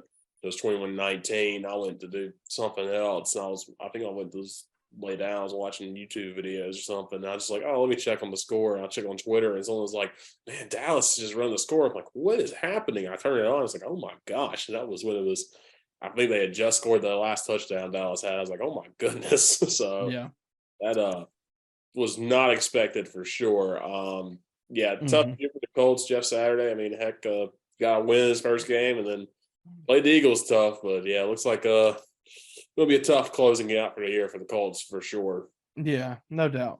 And then Monday night, Buccaneers Saints NFC South battle, and it ends in the most scripted BS way I've ever seen. Getting away with this. They can't keep getting away with this. Tampa Bay wins 17-16. They score 14 points in the fourth quarter to win. Tom Brady throws 54 passes at 45 years old, 281 yards, 2 touchdowns and a pick for him. He was sacked once. Godwin, 8 catches, 63 yards. Mike Evans, 4 catches, 59 yards. The game-winning touchdown was caught. Who caught it? Was it Cade Otton, the tight end that caught it? I think it was somebody. It was Rachaad White, the running back. That's right. So they score a touchdown with 3 seconds left in the game to win the game in the most Tom Brady way ever. 11 plays, 63 yards, 2 minutes, 26 seconds. I mean, the ultimate 2-minute drill. Even at 45 years old, you put him in that situation, you have to assume that he's going to get it done, right? Sure. So Saints dominated. I was 16-3. Yeah. Oh yeah. They were up and ready for a pick right out defender earlier in this game too. And yeah. And with 5 minutes left, 5 minutes left in the game, they were down 16-3, and they led a 2-minute drive. Touchdown with 3 minutes left in the fourth, had their timeouts, forced the Saints to a 3-and-out, 2-minute drill drive again, touchdown, game winner. Tampa Bay is 6-6, leading the division by 2 games. Well, 1.5 games. So still anybody's division. Great. Even the Panthers. Yes. Yes. That's insane. Yeah. So Panthers, Cardinals have bye weeks last week, so they'll be coming off a bye this week. We'll move on to talking about this week, starting off with Thursday night. Thursday night, we have on Prime Video, the Vegas Raiders are at the Los Angeles Rams. Definitely a game that seemed more appealing at the beginning of the year. Yeah. Now it's not that great, but it could be, like we said, Baker Mayfield could be playing for the Rams, so keep your eye out for that. But this one could get ugly quick, especially if Josh Jacobs has a really good week and Devontae Adams and Derek Carr both clicking. Rams are so banged up. I feel like, it's tough to keep your head above water when you're that banged up and when you're just like, you don't know who you're playing. You're really not playing for anything, honestly, since the 49ers and Seahawks have such commanding leads in that division. So. Yeah. 1:00 on Sunday, Jaguars at Titans. This is a big game as far as I'm pretty sure if the Titans win this game, the Jaguars are out of contention for at least the AFC South. So the Titans can effectively wrap things up. I'm pretty sure it's either a Titans win, against the Jaguars moves their magic number to 1. So if the Titans win and the Colts lose, I'm pretty sure it is. Well, they're on a bye week. So the Colts are on a bye week. So Titans win. I think there only needs to be a Colts loss or another Titans win, and the Titans wrap up the AFC South. So it's all but done with the Titans playing the Jags twice still and the Texans. I would love to think the Titans can win 2 out of 3 of those. Please, God.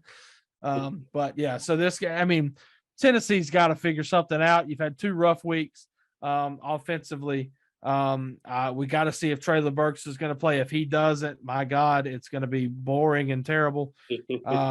And hopefully Derrick Henry can get going. Hopefully this offensive line can block for him. Who the hell knows? I have no clue. Tennessee needs to win this ball game. Don't fuddle around. If we end up 7-6, like we're still going to win the division probably, but yikes. After we made such a drastic move, getting rid of John Robinson, maybe the players will be fired up. Who knows? I don't know. But that's that. So Trevor Lawrence is listed as questionable. Also questionable is Zay Jones too. So if they're both out, you got to take advantage of that if they're both out for the Jags. But I think they're both going to play. So yeah. Also 1:00 CBS, big AFC East battle. The Jets going to the Bills at 1:00. Buffalo's a 9.5-point favorite. Richard, your thoughts on this one? The Jets obviously look a lot better with Mike White, but Bills got a big division win last week. So what do you think? This time, Jets don't have, I think it's like Kenneth Walker. It's Breece Hall, actually. Don't have Breece Hall, of course. So hopefully you can slow down that rush game. But again, you don't have Von Miller. So again, it's going to be Boogie Basham having to step up. It's going to have to be all those defensive linemen stepping up. Do have Trey White available. Sauce Gardner was phenomenal the first time they played. And then they have another defender. I cannot remember his name. Let me see real quick. That they drafted literally, I believe it was Jordan Whitehead, I believe. That's who they picked up. They drafted him to contain Josh Allen. And he did a great job of that in the first meeting. Josh Allen really couldn't get anything going running. This is also the game where Josh Allen kind of got banged up in his shoulder. Which he's been dealing with since then. Of course, Josh Allen is a crazy person. He's going to go out there and he likes to get tackled, and you wince every time it happens. But this is the game where Josh Allen at the very end of the game got injured, and everybody thought he broke something, but he didn't. So, there's going to be a lot of revenge on the mind of the Bills. It's a big rivalry for sure. Jets have slipped a little bit, but they're still alive in this division like everybody else is. Bills just got the number 1 seed for the moment because of the Chiefs' loss and their wins. Good thing for the Bills, you had some extra days off because you played back-to-back Thursday night games. It's also a home game finally, so I know the Bills fans are going to be super excited for that. It's going to be a madhouse in Orchard Park. This game was almost flexed to the Sunday night game, but they went with the Los Angeles-Miami game, which I think is going to be a great game too. Would have been wild to see Orchard Park on a Sunday night again for this one. Would have been a madhouse for sure. But gotta make Mike White, regress to I think Mike White in his second game last year when after he came in for like 3 picks. Gotta be able to get pressure on him, make him throw some picks. Then on offense, Sauce Gardner and Jordan Whitehead are good players. Quinn Williams as well up front. It's good defense, but you got to be able to score. Some of those plays, like against the Patriots, where you fumbled it or you missed a field goal or you just went 3 and out. Can't have that against this team. So, I think the Bills being at home is going to be clutch for them. Having the extra days off is going to be big as well. But you got to take advantage of look at what you did wrong the first time, be able to come away with a win this time. But it should be a heck of a game. Yeah, for sure. Also, 1 p.m. on CBS, the Deshaun Watson-led Browns are going to the Bengals, who are as hot as anybody. Should be a good game. We'll see if Deshaun Watson can work out some more of that rust that he had on him last week. But he is running into a Bengals team that is hot for this in the NFL right now. So should be a good matchup. Cincinnati favored by 6 points in this one. So. Yeah. It'll be interesting to see what Sean Watson can do. I also want to see, though, Amari Cooper has had a good year. Interesting to see what he can do against this Bengals team. Yeah. 1 o'clock on Fox, the Texans, the 1-10-1 Texans are at the Dallas Cowboys. Dallas is a 16.5-point favorite. You thought Sunday night was bad. Oh boy, Yeah, this one might get ugly, or it might be stupid competitive because Texans got to play competitive for some reason. because who cares? Yeah. Over under is 45.5. So I mean, it's not crazy. No. But yeah, that will be a game. So Vikings at Lions, Detroit 2.5-point favorites. The 5-7 Lions over the 10-2 Vikings. Not sure what that's about. Over under is 51.5. Expect points. Is what they're saying. So that should be a high flying matchup, but it is Kirk Cousins not in prime time. So I'll probably give the nod to the Vikings here. But that's going to be a fun one, really, too. Yes. Detroit fans have really come out for their team, too. They bought it for Dan Campbell. They always play good games, I feel like, Vikings and Lions, no matter what. So this could be another instant classic. Yeah. Eagles at the Giants. Eagles 11-1, Giants 7-4-1. This is a big game for both teams. Obviously, Giants still trying to stay in hunt for a playoff spot. Eagles obviously riding high, wanting to continue their winning streak so they can keep on going for the number one seed in the NFC. Vikings are hot on their tail. So Philadelphia is a 7-point favorite going to New York. But this should be a decent game. I would definitely expect the Eagles to probably win, but we'll see what the Giants can do if they can get Saquon going and have Daniel Jones put together a pretty good day. It could be an interesting game. Yeah, very interesting. See if the Giants, kind of a weird feeling after a tie. You feel like you could have had it. See what they try to do, welcoming again best team in the league. So I'm gonna have to play this game, and that's a tough stretch for the Giants with Commanders, Eagles, and Commanders all in a row. That's and then also the Cowboys the week before. So all division games right now for the Giants. So you gotta win these. Right. So we move on to the Ravens are at the Steelers. The Steelers are 2.5-point favorites. I'm pretty sure that's because of Lamar Jackson. Yeah. Not sure if he's going to play or not. I would assume, I guess not.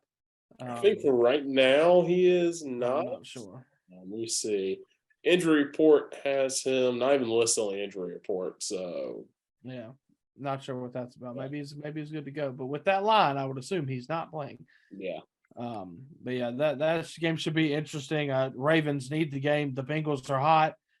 Ravens need the game to stay, first in the AFC North. So Steelers can try to make a run late in season 2 because Kenny Pickett played well. So yeah. Also, will all the pigeons return this week? Let's find out. Yes. Will the pigeons be back? They have been there in force. Yeah. Chiefs are at the Broncos. Yeah. I'm so tired of Denver, man. I'm so tired of it. But and listen, this game could have been on Sunday Night Football. It got flexed out, so at least the entire nation have to watch it. I have to watch it because I live in Lubbock, and Patrick Mahomes went to Texas Tech, and we get every Kansas City game known to God here. That's true. Something I never thought about. Yeah. Yeah. So I will be watching Red Zone, but your options on Red Zone this day, and you got Bucks and 49ers. It's a pretty decent game. But other than that, sure. That's going to be a game. Kansas City is a 9.5-point favorite on the road.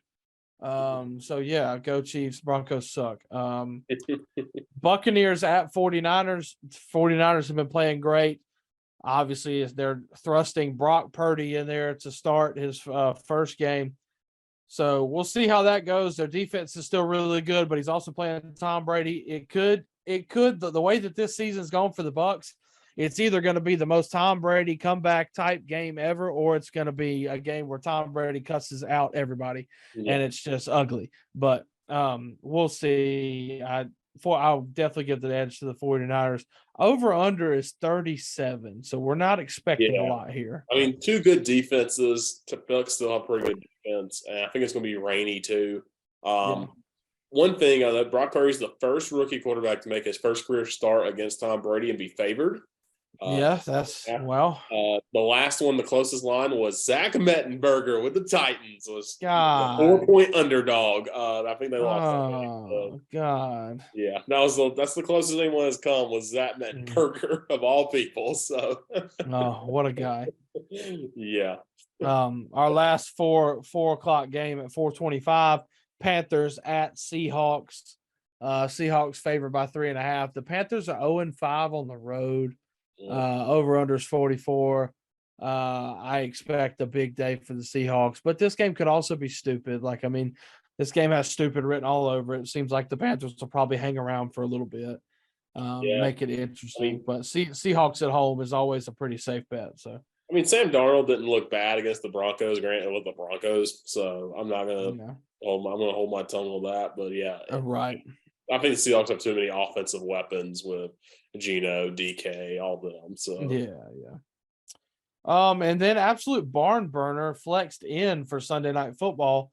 Dolphins at Chargers. Like I said, I'm very impatient with the Chargers. Miami's a 3-point favorite. Over under is 51.5. This game's going to be back and forth for sure. Should be a great night. If you got fantasy players on each offense. So if you got their defenses, don't play them. Let me tell you that. But that should be a very good game. Yeah. I want to see if Herbert can get it done. Also, want to see how Tua and that team responds after not looking great after that first drive against the 49ers. So I want to see what they can do against the team not as good, the defense not as good, but still a very good Chargers team. Yeah. And lastly, Monday Night Football, Patriots at Cardinals. Who cares? I don't care. No.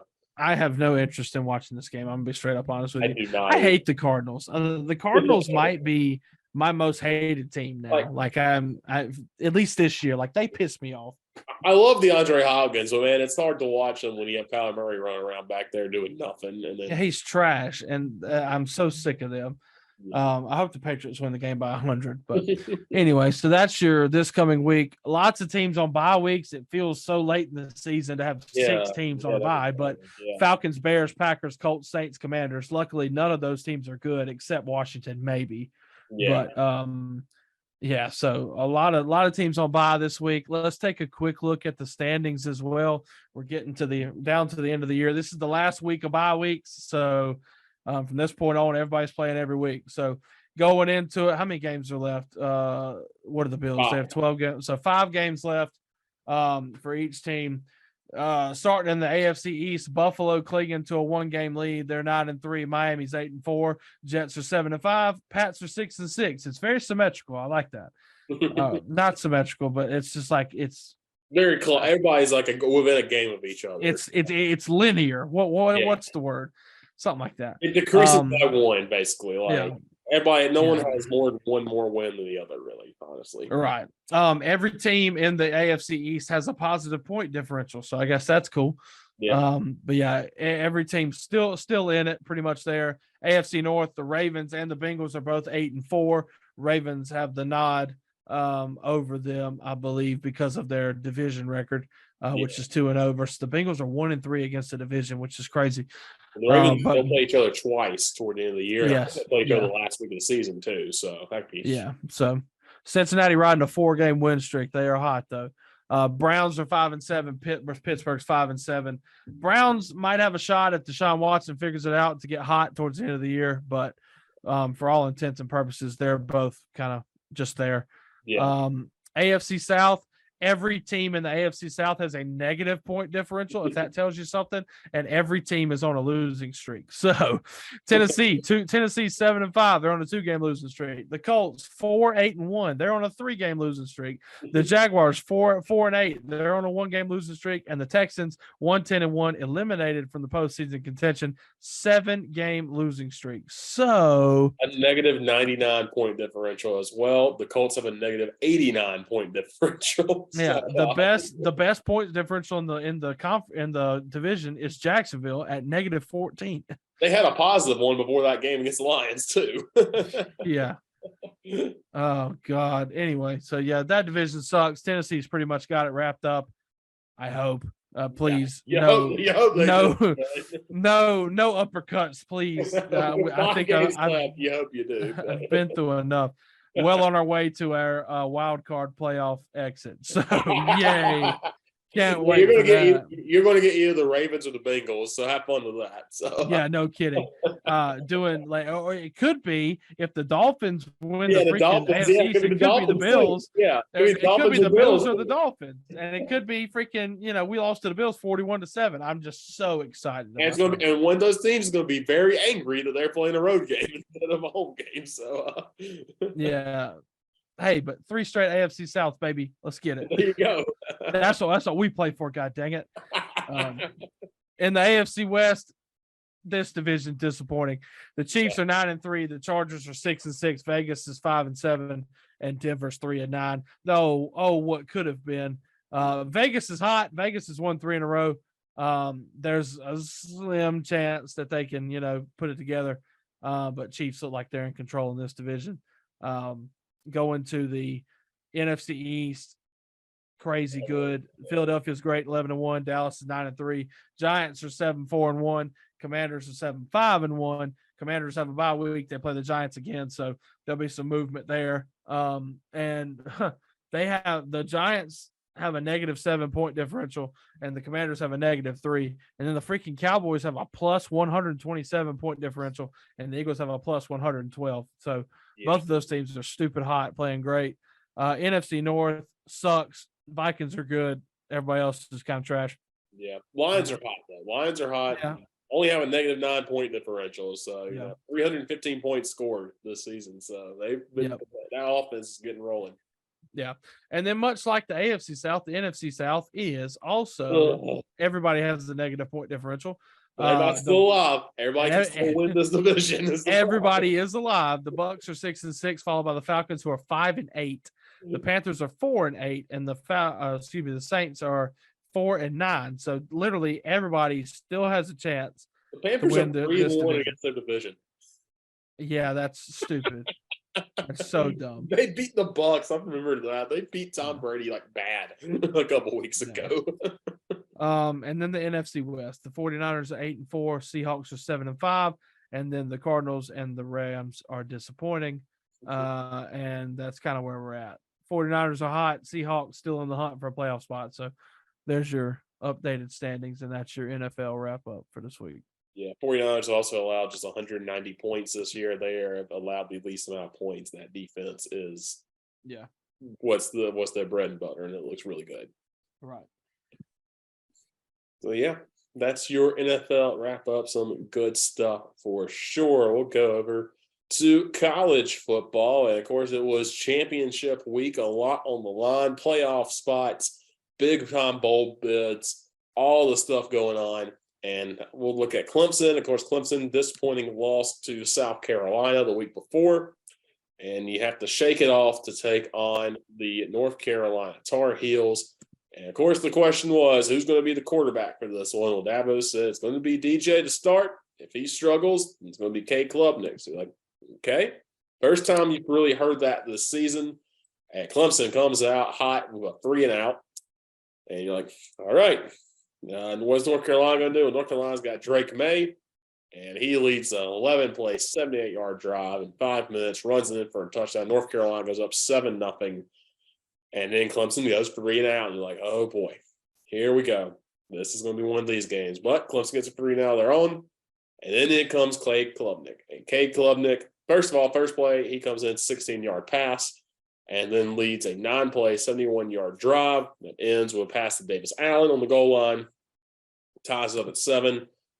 Then after that, Drake May fumbles it, and then 2 plays later, it's touchdown run by Phil Maffa after a nice pass to Phil Maffa. He touched the ball twice on that drive, 14-7. North Carolina takes a long drive, 17-play drive, and misses a field goal. Clemson, again, you're wondering, all right, what's Cade Klubnik? Can he do it quickly?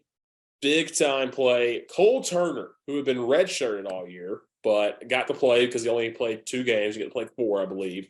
And there were some injuries on the offensive end. Bo Collins out for the season. So they put Cole Turner in.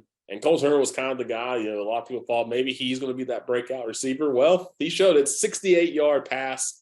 That's the longest pass play of the season for Clemson, which is surprising that, one, it was from Cade Klubnik to Cole Turner, and it came in the ACC championship game. And you're not used to that. You're used to, Clemson just slinging it with Trevor Lawrence, Sean Watson, Taj Boyd, go back, Charles Whitehurst, all of them slinging it, but didn't have that this year. North Carolina gets a field goal. Clemson gets a field goal. It's 24-10 at halftime. So relatively close. Clemson comes out, back to punts for both teams. And then North Carolina gets a long drive, 9-play, 45 yards up the goal line. And Nate Wiggins got cooked against Wake Forest. A.T. Perry went off on him. But since then, Nate Wiggins has made so many big plays for this defense. Made so many plays against NC State, against Florida State, did so against Louisville. And, man, he comes up with a 98-yard pick six that really ices it. Clemson goes for two because, hey, let's have Drew Sweeney run in a freaking fake field goal for some reason. Right. You go up 32-10. That was all she wrote. Clemson adds on another touchdown thanks to Will Shipley. North Carolina turns over on downs a couple of times. Clemson does too. At this point, Hunter Johnson's in the game. North Carolina tries to score another touchdown. This time, Jaden Lucas gets a pick in the end zone. At this point, I had no clue who half the players were for Clemson. They just had everybody running. Hamp Green caught a catch. I have no idea who Hamp Green is, but I love him because of his name. Yeah. And had a couple of Sweeneys at Kirk Herbstreit's kid was out there. So, this was the first time this season I think Clemson had a game they just dominated from bell to bell. And really, it didn't come until after the third drive, honestly. They're down 7-0 hadn't done anything. But K. Klubnik goes 20 of 24 for 279 yards and a touchdown. He also runs 7 times 30 yards and a touchdown. After DJ goes just 2 for 5 with 10 yards, that's it. Didn't run any rushing game, not a whole lot of rushing because, hey, guess what? Clemson can pass it. But Clemson, Cole Turner is the first 100-yard receiver for Clemson this season. Had 3 catches for 101 yards. First time in 14 games that has happened for Clemson, which is insane to think about. Think of all the great wide receivers that played at Clemson over the years. It comes from Cole Turner, who was redshirted, didn't play a whole lot. And just surprising, but hey, Clemson offense got working. Drake May, 26 of 42, 260 yards, 2 interceptions, also had a fumble. Mm-hmm. Did have 11 rushes, 24 yards, and a touchdown. Elijah Green had 21 carries, 65 yards. Josh Downs got his 11 catches for 100 yards, but again, was kept out of the end zone. Mm-hmm. And of course, Clemson's defense, Jeremiah Trotter, 9 tackles, had 3 sacks and 3 tackles for loss. Tyler Davis had half a sack and 1.5 tackles for loss. Trenton Simpson had 5 tackles and 1.5 tackles for loss. Barrett Carter half a sack. This defense, after Spencer Rattler carved them up in the second half last week, really adjusted to a guy, probably the freshman of the year. I know he was a freshman of the year for the ACC, probably going to be the freshman of the year nationally, I would assume. Guy who's looked amazing all season long, and Clemson just made him look like a freshman. And, this was a game that after the first couple of drives, like, oh my goodness, and then they make the switch. And I think it came at the right time. I think, it was one of those where after last week, DJ banged up and all, had a short leash. And it was like, hey, listen, you got to get it done here. And he didn't. And K. Klubnik comes in.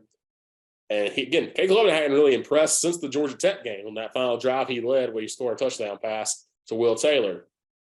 But since then, K. Klubnik's come in against Furman, did nothing. Against Louisiana Tech, did nothing. And Louisiana Tech almost came back in that game. Yeah. And, Klubnik's just kind of come in and they've messed around with the second string. Well, they throw him in with the first, and he's had the first string guys too. And hasn't really done a whole lot with. And this time, got his chance and looked amazing. Got the MVP of the ACC championship. Again, heck of a game. Clemson looked fantastic. 7th ACC championship for Clemson in 8 years. And this was a team before Dabo Swinney took over and they really started this run. Hadn't won an ACC championship in, I believe, 23 years. Mm-hmm. So it's crazy to think about. Only Oklahoma and I think Alabama are the only 2 teams who have done that exact run, I believe, 7 with 8. Maybe not Alabama because the SEC is weird, but I think Oklahoma is the only other team that's done that recently. So, it's most ACC championships of all time now, passes Florida State for 21 ACC championships. So, again, Clemson, a lot of negative feelings after that South Carolina game for good reason. But again, heck of a way to end the year. Another ACC championship. Big time for these kids. And then K. Klubnik coming out party. And I'll just move on. DJ Uyunglele, transfer portal's open. He is transferring out. And I understand it. I'm not going to be mad at him. I don't think anybody should be mad at him. I think, he took a lot of crap from the Clemson fans because, he wasn't Trevor Lawrence. It wasn't Deshaun Watson. It wasn't Taj Boyd. wasn't Charlie Whitehurst, wasn't, what the bare minimum what a Clemson quarterback usually should be. And, Yeah. he had his moments. He had some great games. That Notre Dame game was phenomenal, his first ever start. And everybody thought the sky was the limit from there. The Wake Forest game this year, he looked amazing in. But, there were times he didn't look great. South Carolina didn't look great. Went 8 for 22 with 99 yards. Notre Dame, he didn't look good in this year. Even games like Furman and Louisiana Tech, he just kind of did his job, but that was it. And, I think it was one of those writings on the wall. Didn't have a good job and good start, but wherever he go, he handled it with class. The entire time he was always the first one to high five K Klubnik. K Klubnik, his first touchdown pass, he gave him a big hug. He is the ultimate team guy. I think a change of scenery is good for him, though. Hopefully, wherever he goes, it's going to work out. I think, rumor is UCLA is back home. His brother's getting recruited heavily by the Bruins, and also Dorian Thompson-Robinson is graduating. So UCLA will be in need of quarterback. And I think, like Bo Nix, Bo Nix wasn't great at Auburn, and at Oregon, he had a fantastic season this year for the Ducks. So I think a change of scenery is needed for some guys. I know we can get into the debate about transfer portal and all this stuff, but I think this is a situation where it works out for everybody. And they'll be interesting to see, what K Klubnik can do. They got a big bowl game coming up in the Orange Bowl against Tennessee, Grand Tennessee. Going to be down some guys, of course, with an injured Hendon Hooker. But again, big time bowl game for both those squads, and this will be a big time test for K Klubnik. But after this weekend, all I can say is great job by Clemson. Glad to be ACC champions once again, and it's great rebound after a tough game against South Carolina. Yeah, no doubt. Coming out, they started the game by coming out, like you said, hot, 3 and out, and that led to North Carolina carving them up easy, 11 plays, 78 yards, touchdown. Looked like it could be a long day for Clemson, but they come out, go 3 and out again, and they force North Carolina to a 3 and out. They make the switch, they bring in Cade, and the rest is history. And Clemson got up, 39-10, like it wasn't nothing. By the end of the third quarter, like game was well over. So props to Dabo for making the switch. I think it's the right move. I know a lot of people would have liked to see the move happen earlier. And who's to say what could have happened if it would have happened earlier? But like you said, props to DJ for being a great teammate and somebody that you could definitely pull for no matter where he goes, just because of who he is and how he was raised. He's definitely been raised into a fantastic teammate and just a great guy overall. So props to him. But Clemson put the clamps down on Drake May, whose North Carolina's offense was dynamic and was real good this year. And they, after that first drive, they weren't able to do a thing. So props to Clemson, ACC champs again. Obviously, I know the aspirations were higher to begin the year, but once again, it's another double-digit win season and another ACC championship on your belt. So yeah, for sure, you'll take that 11-2 on the year. Fantastic season, I'll say for sure. Yeah. Move on to the rest of the games from this past weekend, starting on Friday. Pac-12 championship, big-time game, Utah and USC. This is a game early, thought Caleb Williams was going to have another Heisman moment and was looking like it. Utah was hanging around. This game was close into the fourth quarter. And then USC's defense just decided not to tackle anybody. Yeah, nobody. 22 and a half I think 22 missed tackles in this entire game, I believe, for USC. The most egregious one, I think, came on Money Parks, had a 57-yard touchdown reception. Oh, also Thomas Yasmin, who's a tight end, had a 60-yard touchdown catch from Cam Rising. Caleb Williams went out there bleeding from his knuckle and then tweaked his ACL. He's going to be out for the bowl game, but it's a heck of a fight from him. Cam Rising took a shot as well, so these teams were hitting. But, man, Utah, you don't want to mess with Utah in the Pac-12 championship if you have any hopes and dreams of making the playoff, because Utah will instantly kill them. They have done this before against Oregon. They do this now against USC this year. And, Cam Rising finally had the finish. So a lot of guys thought that he would have a start. Cam Rising was an early Heisman favorite. Didn't start off great, but he goes 20-34, 310 yards, 3 touchdowns. Caleb Williams was 21-8 of 41, 363 yards, 3 touchdowns, and a pick. But yeah, that disappointing for USC. You were in and you win.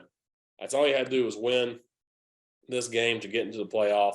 And unfortunately for the Trojans, just your defense lets you down, and Utah rolls and just once again just kills your hopes and dreams. Another Utah Pac-12 championship, just a machine out there in Salt Lake. Yeah, Utah's freaking dangerous, and it's another what could have been season. Remember at the beginning of the year, I liked them as like my playoff pick, and they came out and promptly lost to Florida, which turned out to be a very bad loss. But Utah's dangerous, and the only team to beat Southern Cal this year. And by God, they cut Southern Cal's butt on Friday night for sure. And Caleb Williams, getting banged up definitely didn't help him. He still had a great game. But yeah, like you said, Utah, a freaking machine out there. You can never count them out. It's like they can't quite just get over that hump. But yeah, ruining Southern Cal's playoff chances. I'm all for it. Yeah, and so Utah, I believe I saw something where USC the past like 5 years has had a 14-point lead in a football game, and I've lost 5 times. 4 of those times have been against Utah. So Utah has just had USC's number. Yeah, they have. Slow starts have come back and have beaten them. So big time. I was on for like Buffalo and Akron. This was a makeup game. This game was wild. Buffalo had a receiver made 2 insane catches. Jarrett Patterson. Buffalo won it 23-22. So the Bulls are bowl eligible. Akron falls to 2-10. It's a tough year for Akron, but a lot of fight from them. It was an entertaining game on a Friday. Conference USA Championship, UTSA and North Texas. This one was close early, and then Frank Harris woke up 32-37, 341 yards, and 4 touchdowns. Wide receiver Zachary Franklin for UTSA, 10 catches, 144 yards, 3 touchdowns. UTSA went 11-2 this year, 8-0 in the Conference USA. Were a couple plays away from upsetting Houston, I believe, earlier this year. And also they had another game where they came close. Yeah, they lost 37-35 to Houston, lost 41-20 to Texas. So they were close to being a one-loss team this year. Heck of a season once again for UTSA. This is a team that's less than 15 years old. Larry Coker started this program back in the FCS days, back in like 2008, and they have just killed it since then. That's big time for the Roadrunners. Yeah. I'm also looking at this article. Frank Harris, the quarterback for UTSA, is going to return next year for his 7th season. Yeah, he's one of the oldest. Him and I think the North Texas quarterback who was playing for him were the 2 oldest quarterbacks in all of FBS football. Yeah.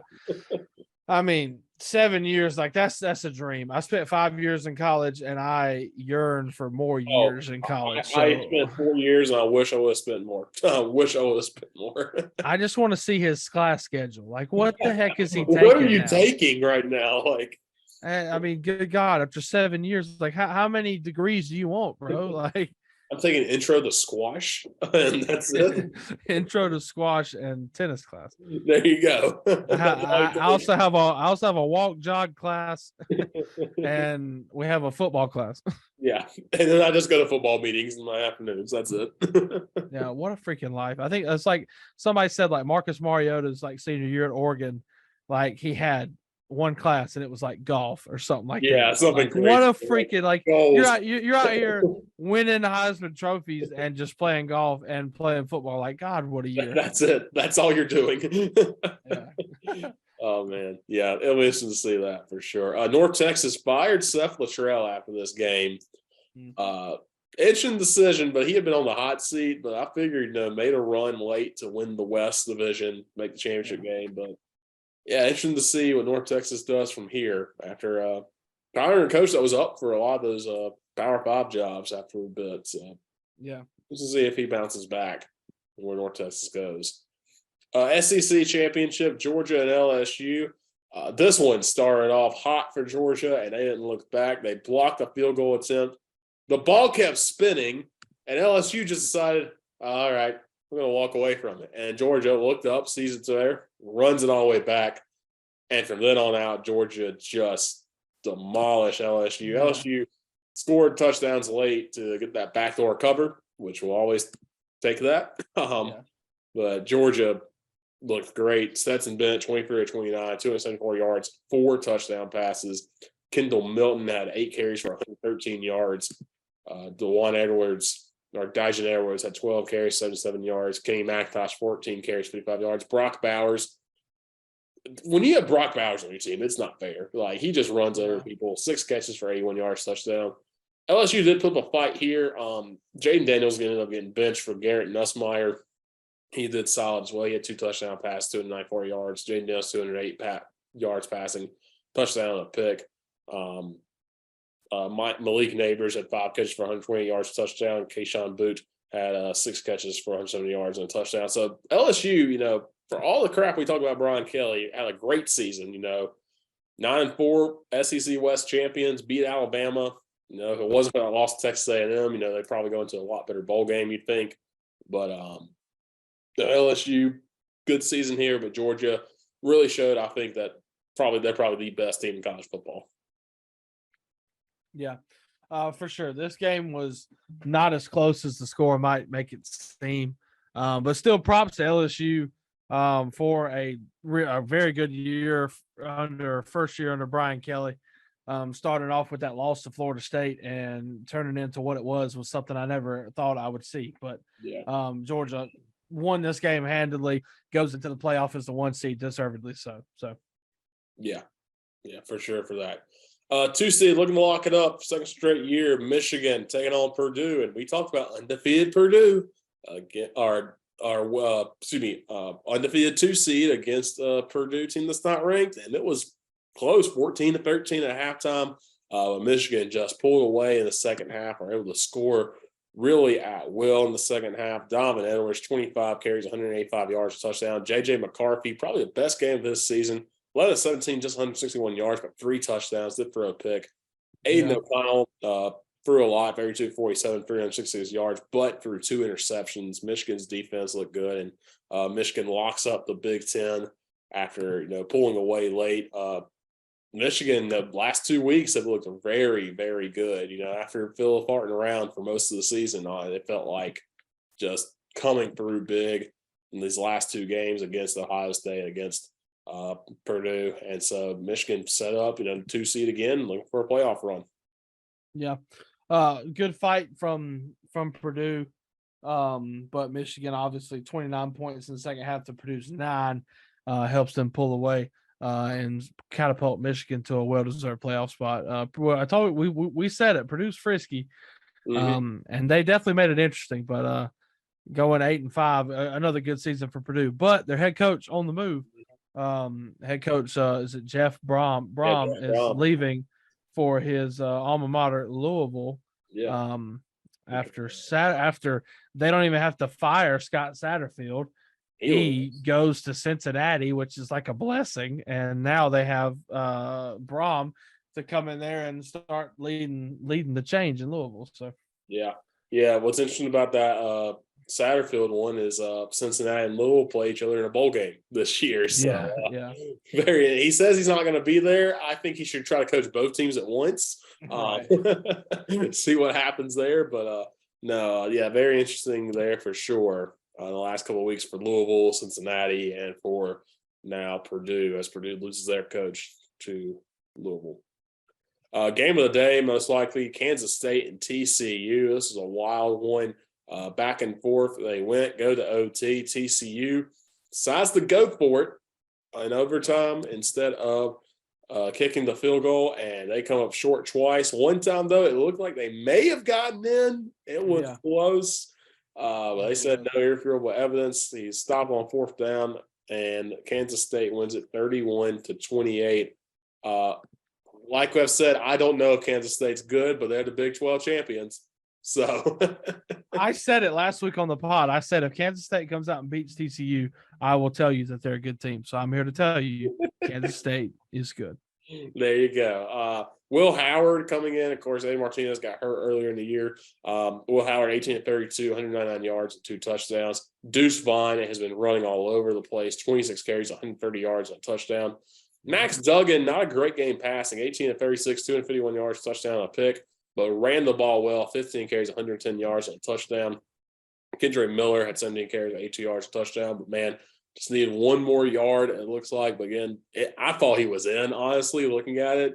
But the referees and Big 12 officiating said no. But despite all that, TCU gets to stay in. They are in the playoff, which I think is well deserved. They kind of did the Clemson method, which was fiddle around and barely win some games against good teams and then pull away late. But they again, Kansas State's, I think, good enough, number 10 in the country, to where if they didn't get blasted like USC did, I think they were going to be in the playoff. And TCU in the playoff, a heck of a job by Sonny Dykes taking that team from, I think, 4-8 last season to 12-1 and in the playoffs. Yeah, no doubt. They've done fantastic this year. So that's big for the Frogs. This one, American Athletic Championship, by virtue of the rankings, this is for the last New Year's Six spot for the G5 and Tulane. This game was close early, 17-7 at halftime. Ends the game, wins at 45-28. They storm the field in Ullman Stadium. They carry the field goal post down Bourbon Street. Michael Pratt goes 20 of 33, 394 yards, 4 touchdowns. Ty J. Spears, 22 carries, 199 yards and a touchdown. Deuce Watts, 3 catches, 134 yards and a touchdown. Tulane looks amazing. That offense was humming. Willie Fritz takes the team from 2-10 last year to 11-2 in the American Athletic Championship and the Cotton Bowl. A heck of a job by Willie Fritz. Yeah, amazing job, amazing turnaround for Tulane. Nice to see them get the AAC championship going here. And big day, quarterback 394 yards, running back 199 yards. Like, what an offensive output for them. Great game. Yeah, that's huge. Tulane in the year beating the two of the teams that go into the Big 12 next year, Cincinnati and UCF, for the AAC championships. That's big for them to build off for next season. MAC championship, Toledo and Ohio defensive game. Toledo wins at 17-7 in that one. Ohio, that's a hard job. They got 9-4, 7-1 the MAC. Toledo only 8-5, 5-3. The MAC's wild, but able to get that win. Good job by the Rockets. Yeah, for sure. Big win for Toledo. Sun Belt Championship, Troy and Coastal Carolina. Grayson McCall announced he was going to come back and play. Well, he didn't do a whole lot because Troy won this one 45-26. It was 31-7 at halftime, so score looks a lot better than this game actually was. Troy, if you want to mention their losses, Troy could have been undefeated this year. Troy's only 2 losses were by 8 points to Ole Miss and on a Hail Mary against App State. So Troy was very close to being 13-0 and possibly being considered for the New Year's Six bid as well. Just a heck of a job by Gunnar Watson and the Troy Trojans. And now Coastal Carolina, Jamie Chadwell leaving and going to Liberty, taking that job. Hugh Freeze left open. So interesting to see for sure, because Liberty was the team that ended Coastal Carolina's undefeated season a couple of years ago in the Myrtle Beach Bowl. So interesting change there, but a big win for Troy. Good season for Troy. Disappointing end for Coastal. Despite going 9-3 this year, you got to feel disappointed at how your season ended with a blowout loss to JMU and a blowout loss to Troy. Yeah, for sure. Tough ending for Coastal, but big time for Chadwell getting that job with Liberty, which I know you're just chomping at the bit. You absolutely love that.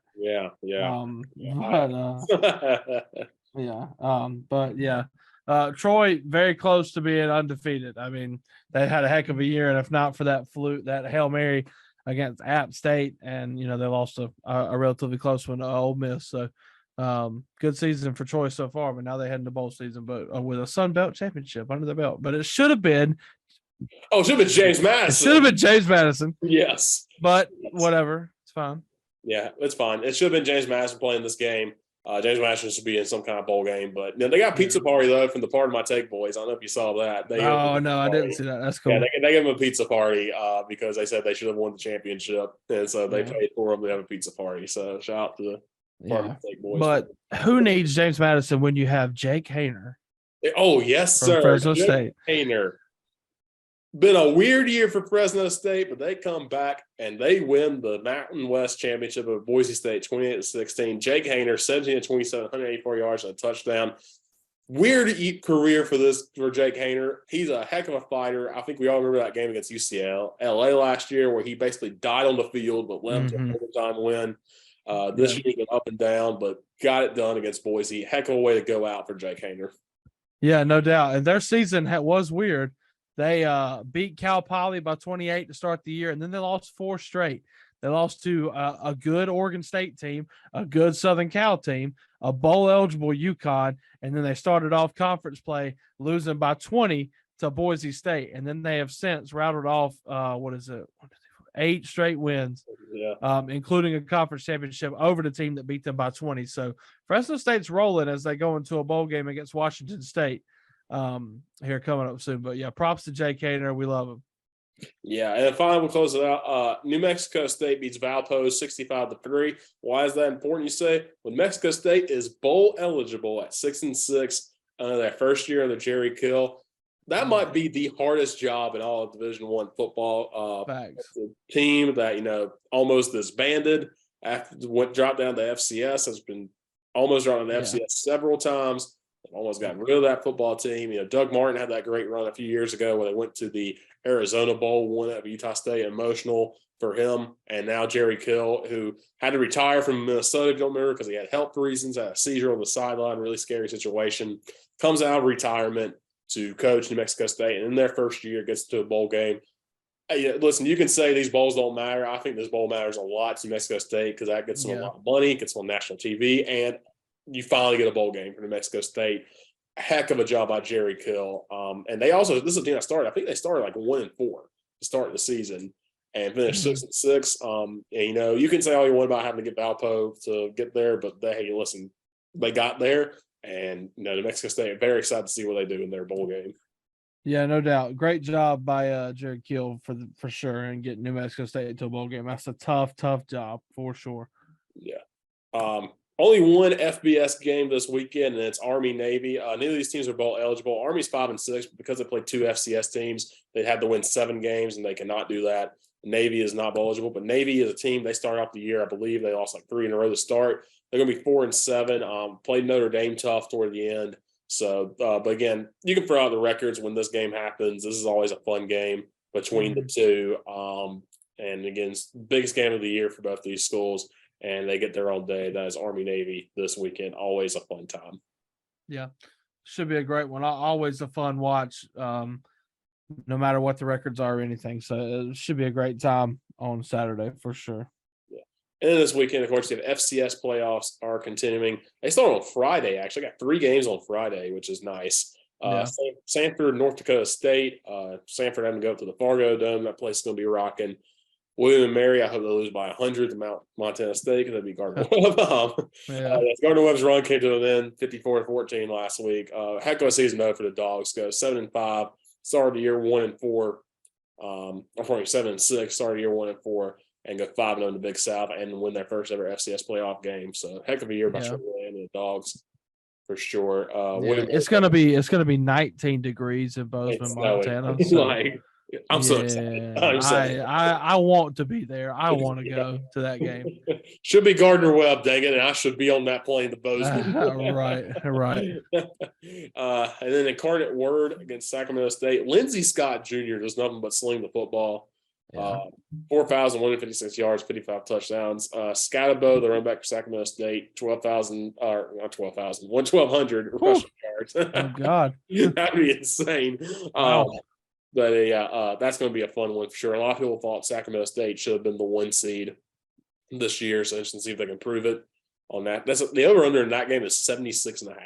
Yeah, they're expecting points. The over/under in all these games are high, like 65.5 for Montana State. The Dakota State game is 61.5. And then on Saturday, you get Holy Cross at South Dakota State. Holy Cross undefeated, beat Buffalo on a Hail Mary earlier this year. South Dakota State rolling along at 11-1. The lowest is 54.5. That's going to be 18 degrees in Brookings, baby. No snow, sadly, but it should be a lot of fun in that one. So, and of course, you have D2 and D3 playoffs also going on this weekend. Which I have one stat about that. I looked it up. I'm not going to get too much in depth, but North Central University is in D3. Mm-hmm. Since October 1st, they had a game against, I believe, Wheaton College. They won 31-23. Since that game, North Central has outscored their opponents 485-20. Oh my God. They didn't allow a touchdown again since that game until the second round of the D3 playoffs in a game they won over Carnegie Mellon 63-7. The Cardinals have outscored their opponents this season 709-65. Good God. Yeah, North Central's very good, but of course you have Mount Union is on the other side of the bracket, so that could be if those two teams meet for the championship, that could be electric. Yeah, for sure. That's what I'm pulling for is North Central Mount Union because Mount Union, I think their closest win was on Senior Day. If you've seen the clip, they threw a Hail Mary to win the ball game, went off a guy's helmet, caught it, touchdown. So that was I think they won like 30-28 or something like that. So, but other than that, it was a barn burner. So, yeah, that's what's going on in college football. Other thing going on, Heisman is this weekend. Your finalists are Stetson Bennett, Max Duggan, excuse me, I have to call him blank, Caleb Williams, and who's the other guy? That's not Bryce Young, is it? Wait, so shoot. I'm sorry. Say it again. Heisman finalists are Stetson Bennett, Caleb Williams. Oh my gosh, I just blanked on his name. This is great. CJ Stroud. Oh yeah, from Ohio State. And oh my gosh, I am forgetting these names. Max Duggan, Caleb Williams, CJ Stroud, Stetson Bennett. There you go. Yes. Yeah, okay. Yeah. Yeah. That's your. See, they're all just kind of there. Like, I mean, it's. No one really had a phenomenal year. I will say. I mean, honestly, it's probably Caleb Williams' award this year to lose. Yeah. But not having Hendon Hooker there is a travesty. Yeah. I get he got hurt and did not play well against South Carolina. Great against South Carolina. Right, but still, like he deserved to be there for sure, and I that doesn't sit right with me. Yeah, I think Bijan Robinson should at least got a look too. Or Blake Corum from Michigan. Blake Corum too. But I mean, all quarterbacks, it's turned to a quarterback award now. Again, you've had a past couple of years. Devontae Freeman won it. Mark Ingram's won it in the past, but it's hard for a non-quarterback to win this award as of late. So yeah. I think Bryce Young could have gotten looked at too, honestly. But he had an injury too. So maybe it was just because nobody really played a full season, maybe. But I don't know. It's just there are a lot of guys you could put up for that you think should have been there. But Hendon Hooker, I think, number one should have been. Yeah. No, I agree. Yeah. Before we get to bowl games, Waffle, let's go look at kind of what we do at the end of the year, our most disappointing and most surprising teams of the year, since season's basically done for a lot of teams. You still have bowl games left, but of course, you got players opt out, players transferring. There are just some things about bowl games you can't really look at. But overall season, and we'll start with surprising, and these can be surprising / improved. I think, number one can be a mixture of Kansas and UConn. Two of the hardest jobs really in Power 5. UConn was independent, but which makes it even harder. But Jim Moore Jr. takes that team to 6-6. They're going to the Myrtle Beach Bowl, team that has been just horrible the last couple of years. Takes them to a bowl game. That's big time. And Lance Leipold, Kansas started 5-0. They didn't end strong. I get that, but they're also 6-6. They're also going to a bowl game. This is a hardest Power 5 job. For sure is Kansas, and that's big time for the Jayhawks to get that bowl bid. Like we said, New Mexico State you could also probably throw in there, since that's the hardest job in all football to get them to a bowl game. Next team I gotta say South Carolina 8-4. Like what he talked about, going into the Tennessee game, you're 6-4, coming off a horrible loss to Florida. You're not feeling great, and then you go out and you ruin the hopes and dreams of Tennessee and your biggest rival, Clemson. Get your first one at Clemson in 9 years, and now you're set up for a great bowl game. Going to the Gator Bowl against Notre Dame, you're 8-4. A lot to build off for next year, and I think Shane Beamer, a heck of a job. That's the hardest, probably one besides Vanderbilt. It's the hardest SEC job for sure. And got them rolling and 8-4. You'll take that any day of the week if you're South Carolina. And then finally, for my last one, I think Florida State. Florida State, Mike Norvell, we said really could have had a good chance to get someone rolling. And Florida State finishes 9-3, a couple wins away from being 11-1. Only bad loss is Wake Forest they had. They played great this year. They're going to a good bowl game. And then also, I got to mention, ACC Duke. Like you said, Duke's 16 points away from being undefeated. Mike Elko, ACC Coach of the Year, for a reason. Took a team that was not very that win a single ACC game last year to 8-4, competed for the Coastal Division Championship. Now going to a bowl game against UCF. Heck of a job by Mike Elko. First time head coach, first year at Duke. Sky's the limit. Really, at all these programs, but for sure, you got to look at Duke and South Carolina and the year strong. That's big time. Yeah, for sure. I'll just kind of piggyback off a couple of those as well. Like South Carolina, obviously surprising. Like, I mean, I expected, at least 6-6 or 7-5, and to go 8-4 is great. The way we did it was also, crazy. Beating Tennessee, who was arguably one of the top 5 teams in the country, was number 1 not long before it.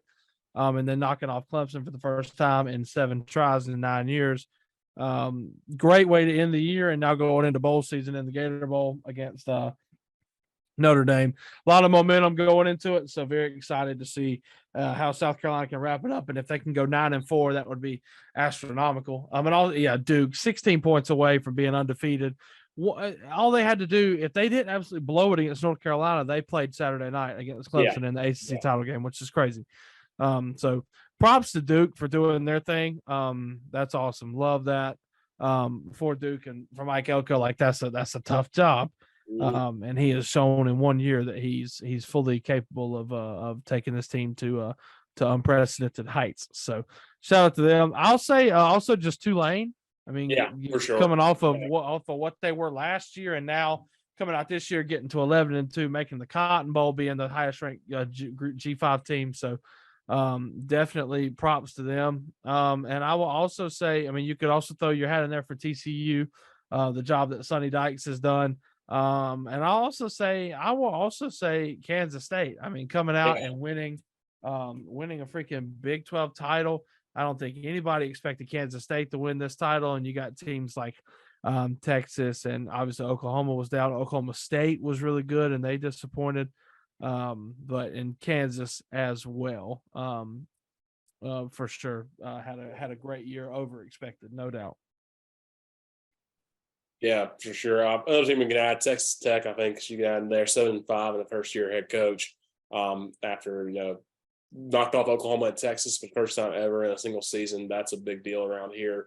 Going to the Texas Bowl, which is huge for them recruiting wise to go to Texas. So that's big for sure. I'm going to end off with most disappointing teams, teams that really thought were going to be hyped up, and really I think number one's got to be Texas A&M. Talked all in the off season, Jimbo, Nick Saban stuff. Second straight year, Jimbo's had a number 1 recruiting class. They start off slow against Sam Houston, and they lose to App State, and it just falls apart and not going to a bowl game.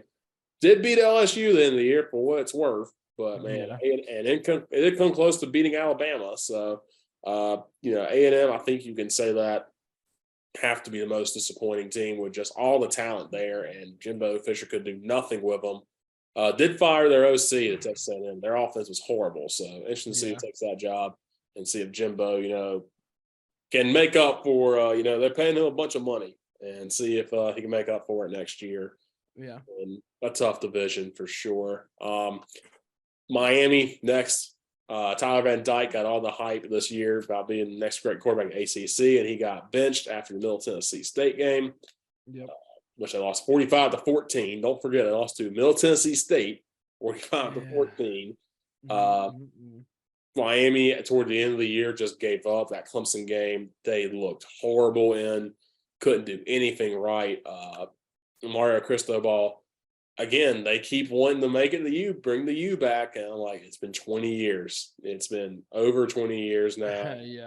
Like, these kids don't know what the U was. They didn't see it. They didn't grow up and see it. Like, all I know about Miami is their team, all their fans all talk about, oh, it's the U. It's the U. We're back, baby. It's like, you're not, because Right. you can't beat Duke. Like, you can't beat Duke. You can't Right. beat Pitt. Like, Mhm. so a lot of questions to be answered about Miami. Another disappointing team. And just because of their standard is Alabama. Alabama, did have a, for most teams, good season. You won 10 games. Mhm. But you didn't make the SEC championship. You lost twice, and you didn't make the playoff for the first time, in a couple of years. Only the second time ever, I think it says, where Clemson and Alabama both missed the playoff in the same Yeah. season, or both missed the playoff. So, that's going to sting too. I think Alabama was a good team at times, but they had times, like I said, that Texas A&M game they didn't look great against. Arkansas they didn't look great against. Ole Miss they didn't look great against. So I think that's good, very disappointing. Interesting to see Nick Saban. The retirement rumors are still going to swirl every year now since he's getting older. But I think interesting to see how long he stays and if he ends up leaving in the future, leaving anytime soon. And then finally, I think another disappointing team will be App State, just because of the way they started. Almost beat North Carolina, then they go off beat Texas A&M, which at the time looked like a really good win for them, and then they just fall apart against JMU after getting game day and the crazy win over Troy. Get smacked by or lose to Coastal Carolina close, and then lose to their rival Georgia Southern. Don't go to a bowl game. Tough year for App State. Give a shout out to Chase Bryce, though, transferred there and is going to leave as their all-time league passer, which is crazy because he only played there 2 years, Yeah. which is Yeah. insane. But yeah, App State, they got to be disappointed for App State. That's a team that, when they're in the FCS, they didn't make the FCS playoffs. It was disappointing. Now they didn't make they're not making a bowl game after starting off hot and starting off ranked too, but Yeah. did not play. Yeah. Um, I completely agree with Miami and also A&M for obvious reasons. You hit the nail on the head. Like everybody talks about Miami being back, they're not going to be back. They're never going to be back. It seems like. And then A&M, a big time recruiting class, does absolutely nothing with it. Losing kids to the portal, missing a bowl game, not great. You're paying Jimbo a ton of money. It's not a good situation. So those two speak for themselves. I'll throw in Oklahoma State. I mean, good Yeah, God, they yeah. started out Start so off, hot and like yeah. they started out so hot in a conference that was very winnable. I mean, and they almost beat TCU, and obviously they lost to Kansas State 48-0, which started their downward spiral, and they finished 7-5. Oklahoma as well. Obviously, I mean, First year new first year coach with Brent Venables, and Lincoln Riley took a lot with him when he left. So, the cupboard was kind of bare there, but I mean, going 6-6 by Oklahoma's kind of standards is not great. So I'll also throw in Michigan State. They threw all Yeah, that money at Mel Tucker, and he just gave you a 5-7 season. Like, yeah, that's yeah. disappointing. And then yes, the App State one, very good. I mean, they had game day. They beat Troy on the Hail Mary and finished 6-6. Like, just barely got over the hump. So those will be mine as well. But No one I had is NC State. I know NC State went 8-4, and I think that team's cursed to always go 8-4. yeah, This was supposed to be their year. Devin Leary gets hurt.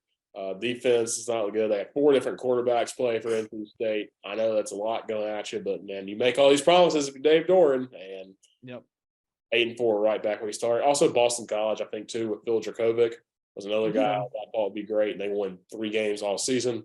And now Phil Dracovic's going to be at Pitt. So right, we'll see what he does if he becomes like Kenny Pickett. Kenny Pickett transferred to Tennessee, looked really good with Pitt. So now it'll be interesting to see what happens with Dracovic after transferring first from Notre Dame to Boston College, now Boston College yeah. too.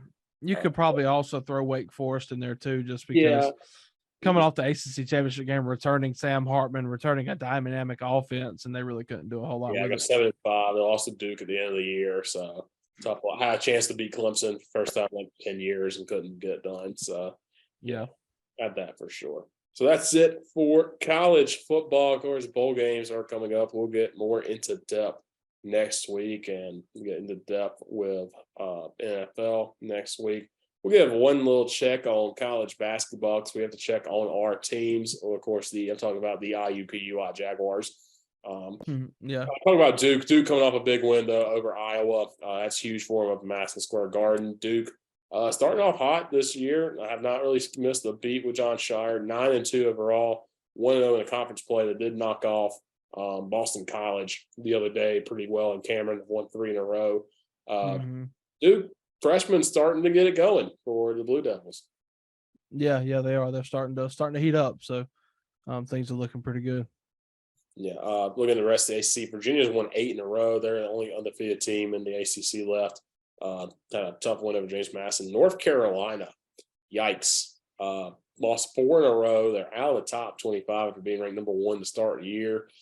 Not been a good start for North Carolina. Granted, they have played a very tough schedule. Went to the Phil Knight tournaments, and then also had to play Indiana in the Big Ten Challenge. Had to play Virginia Tech, the conference play, but didn't expect them to lose 4 in a row after starting off 5-0.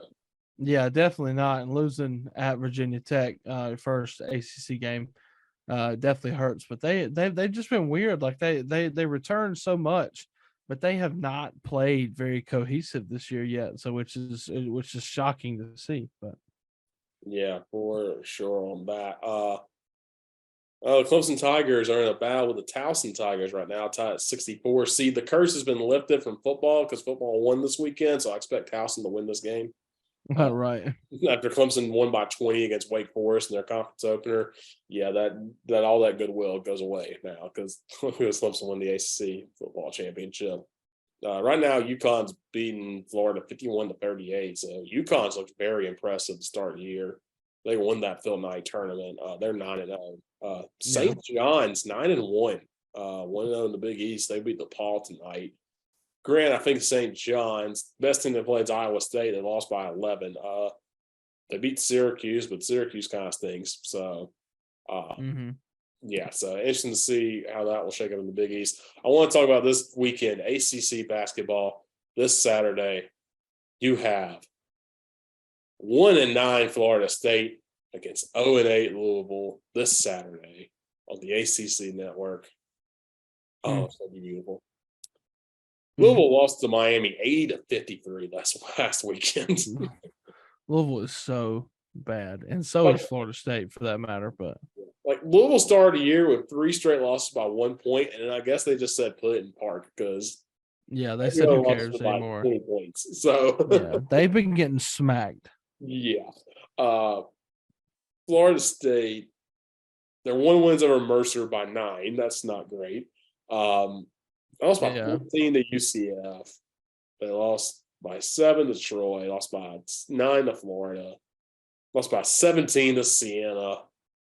Lost to Nebraska, who's garbage. Yeah. We're competitive against Purdue for a bit and lost, and we're competitive against Virginia. So at least they've been more competitive as of late. But yeah, yikes! This if you're at 1 o'clock on ACC night on Saturday, if you want to hate yourself, watch this game. Worst game of the year. Yeah. Creighton also started out hot 6-0, and they were up to like top 5 in the country,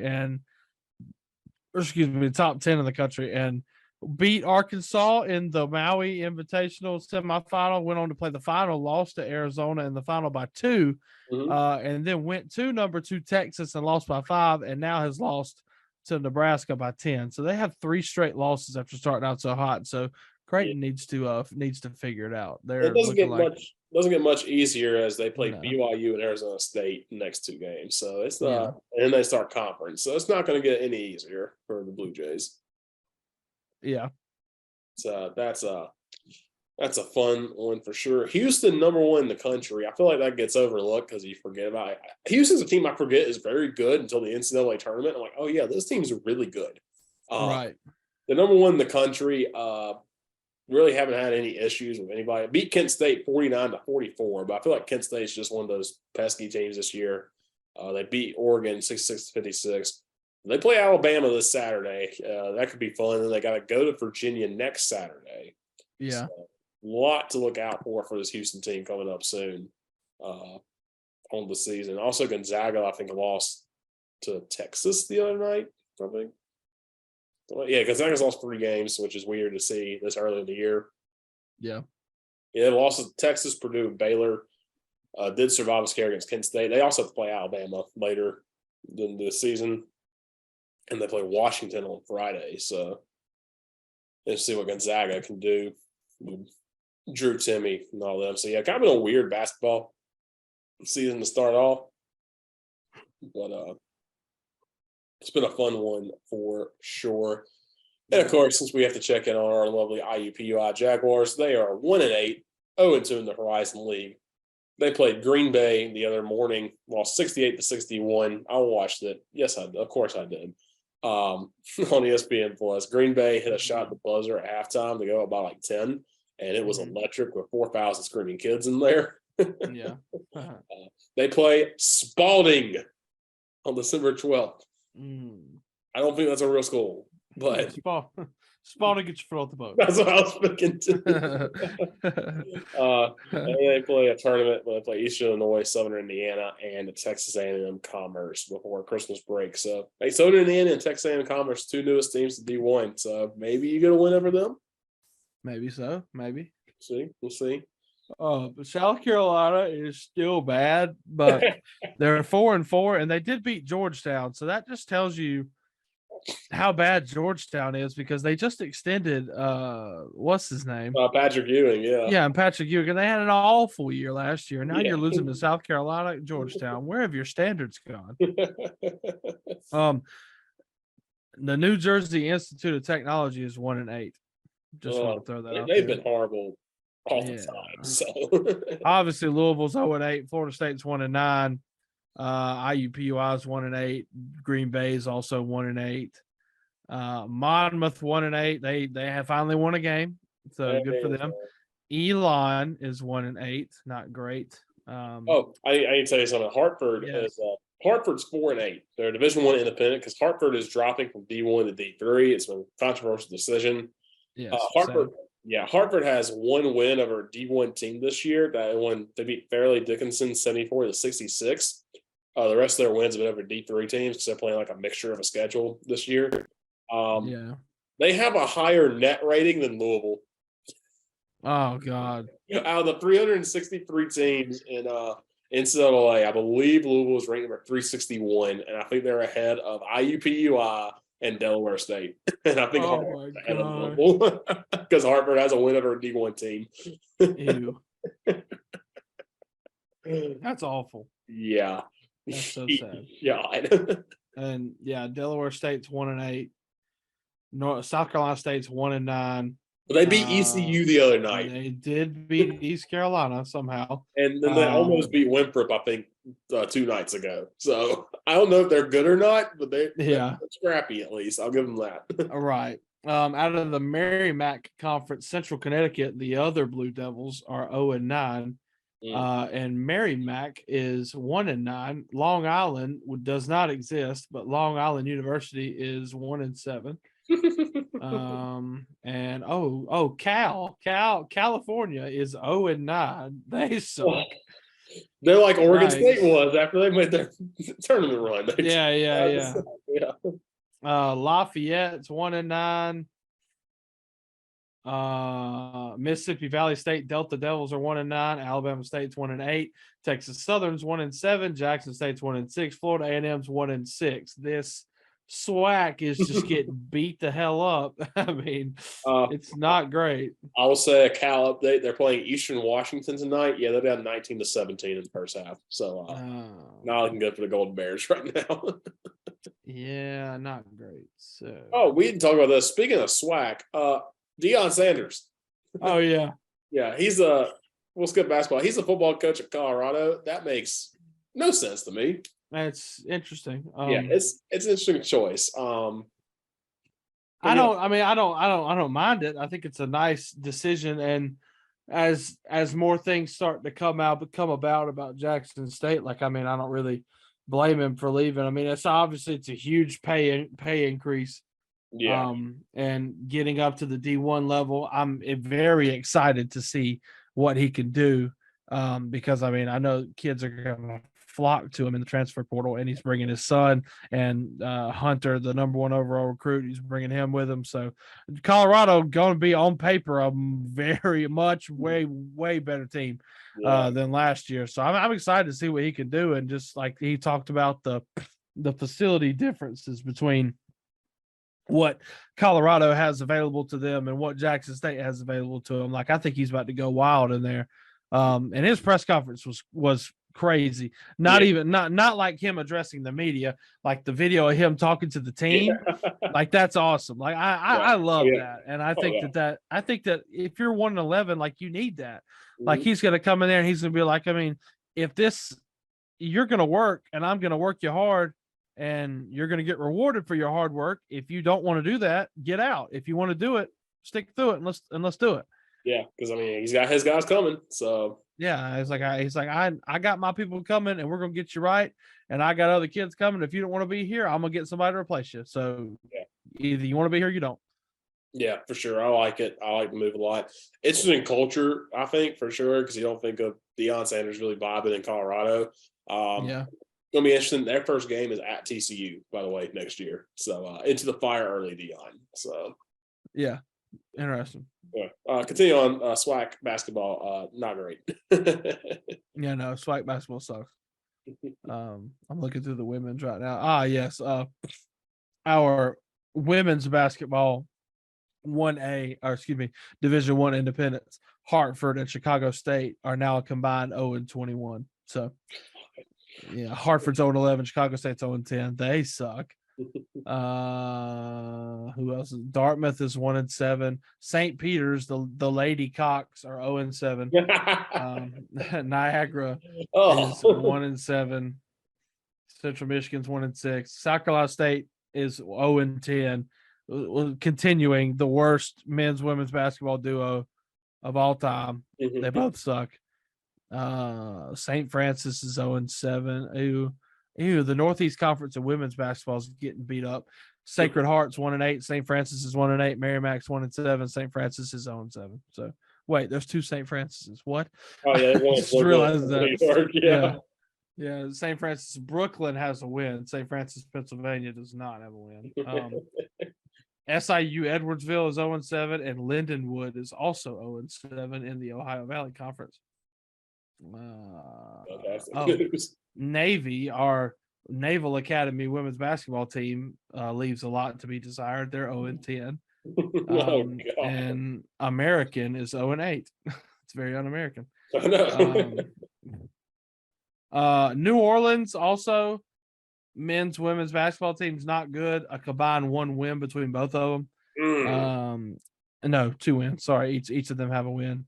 And SWAC women's basketball, arguably worse than men's. It's not good. Arkansas Pine Bluff's 1-8, Gramblin's 1-8, Alabama State's 1-6, Florida A&M's 1-6, Mississippi Valley State is 1-6, Texas Southern, Alabama A&M, and Bethune-Cookman are all 0-7 or 0-6. Yikes! It's not looking too pretty for the SWAC, I'll tell you that. And I'll just give you Coastal Carolina update. Coach Pedersen coaching down at Coastal Carolina. They're now 2-5 on the year. They got a win over SC State. I can't remember if we talked about that last time or not. We did a little bit. Yeah. They did beat South Carolina State, who albeit is horrible. And they lost a close one to College of Charleston, 85-81 on the road. So their best road effort of the year. So maybe that's a good sign. I don't know, but we'll see. They play Furman coming up this week at home, and then they play Erskine, D2 Erskine at home. So should at least get a win there. And then soon they play at South Carolina, which is obviously going to be terrible, but still paying close attention to Coastal. Yeah, South Carolina knocked off UCLA. I think we talked about that last time we saw. Iowa tonight knocked off Iowa State. Caitlin Clark, I think, came close to a triple-double. So, all along. And UConn lost to Notre Dame, good time game, but Ozzie Fudd is going to be out for a while for UConn. That stings for the Huskies. So, that's really all we have to talk about this week. Next week, we'll talk, of course, the NFL. We'll have our bowl extravaganza talking about all the bowl games next week and college football coming up this next weekend. And we'll talk college basketball, give you updates on our teams and, of course, those great teams from the SWAC and IUPUI and all that as Yeah. well. So, yeah, thank you for tuning in this week, and we will see you this time next week.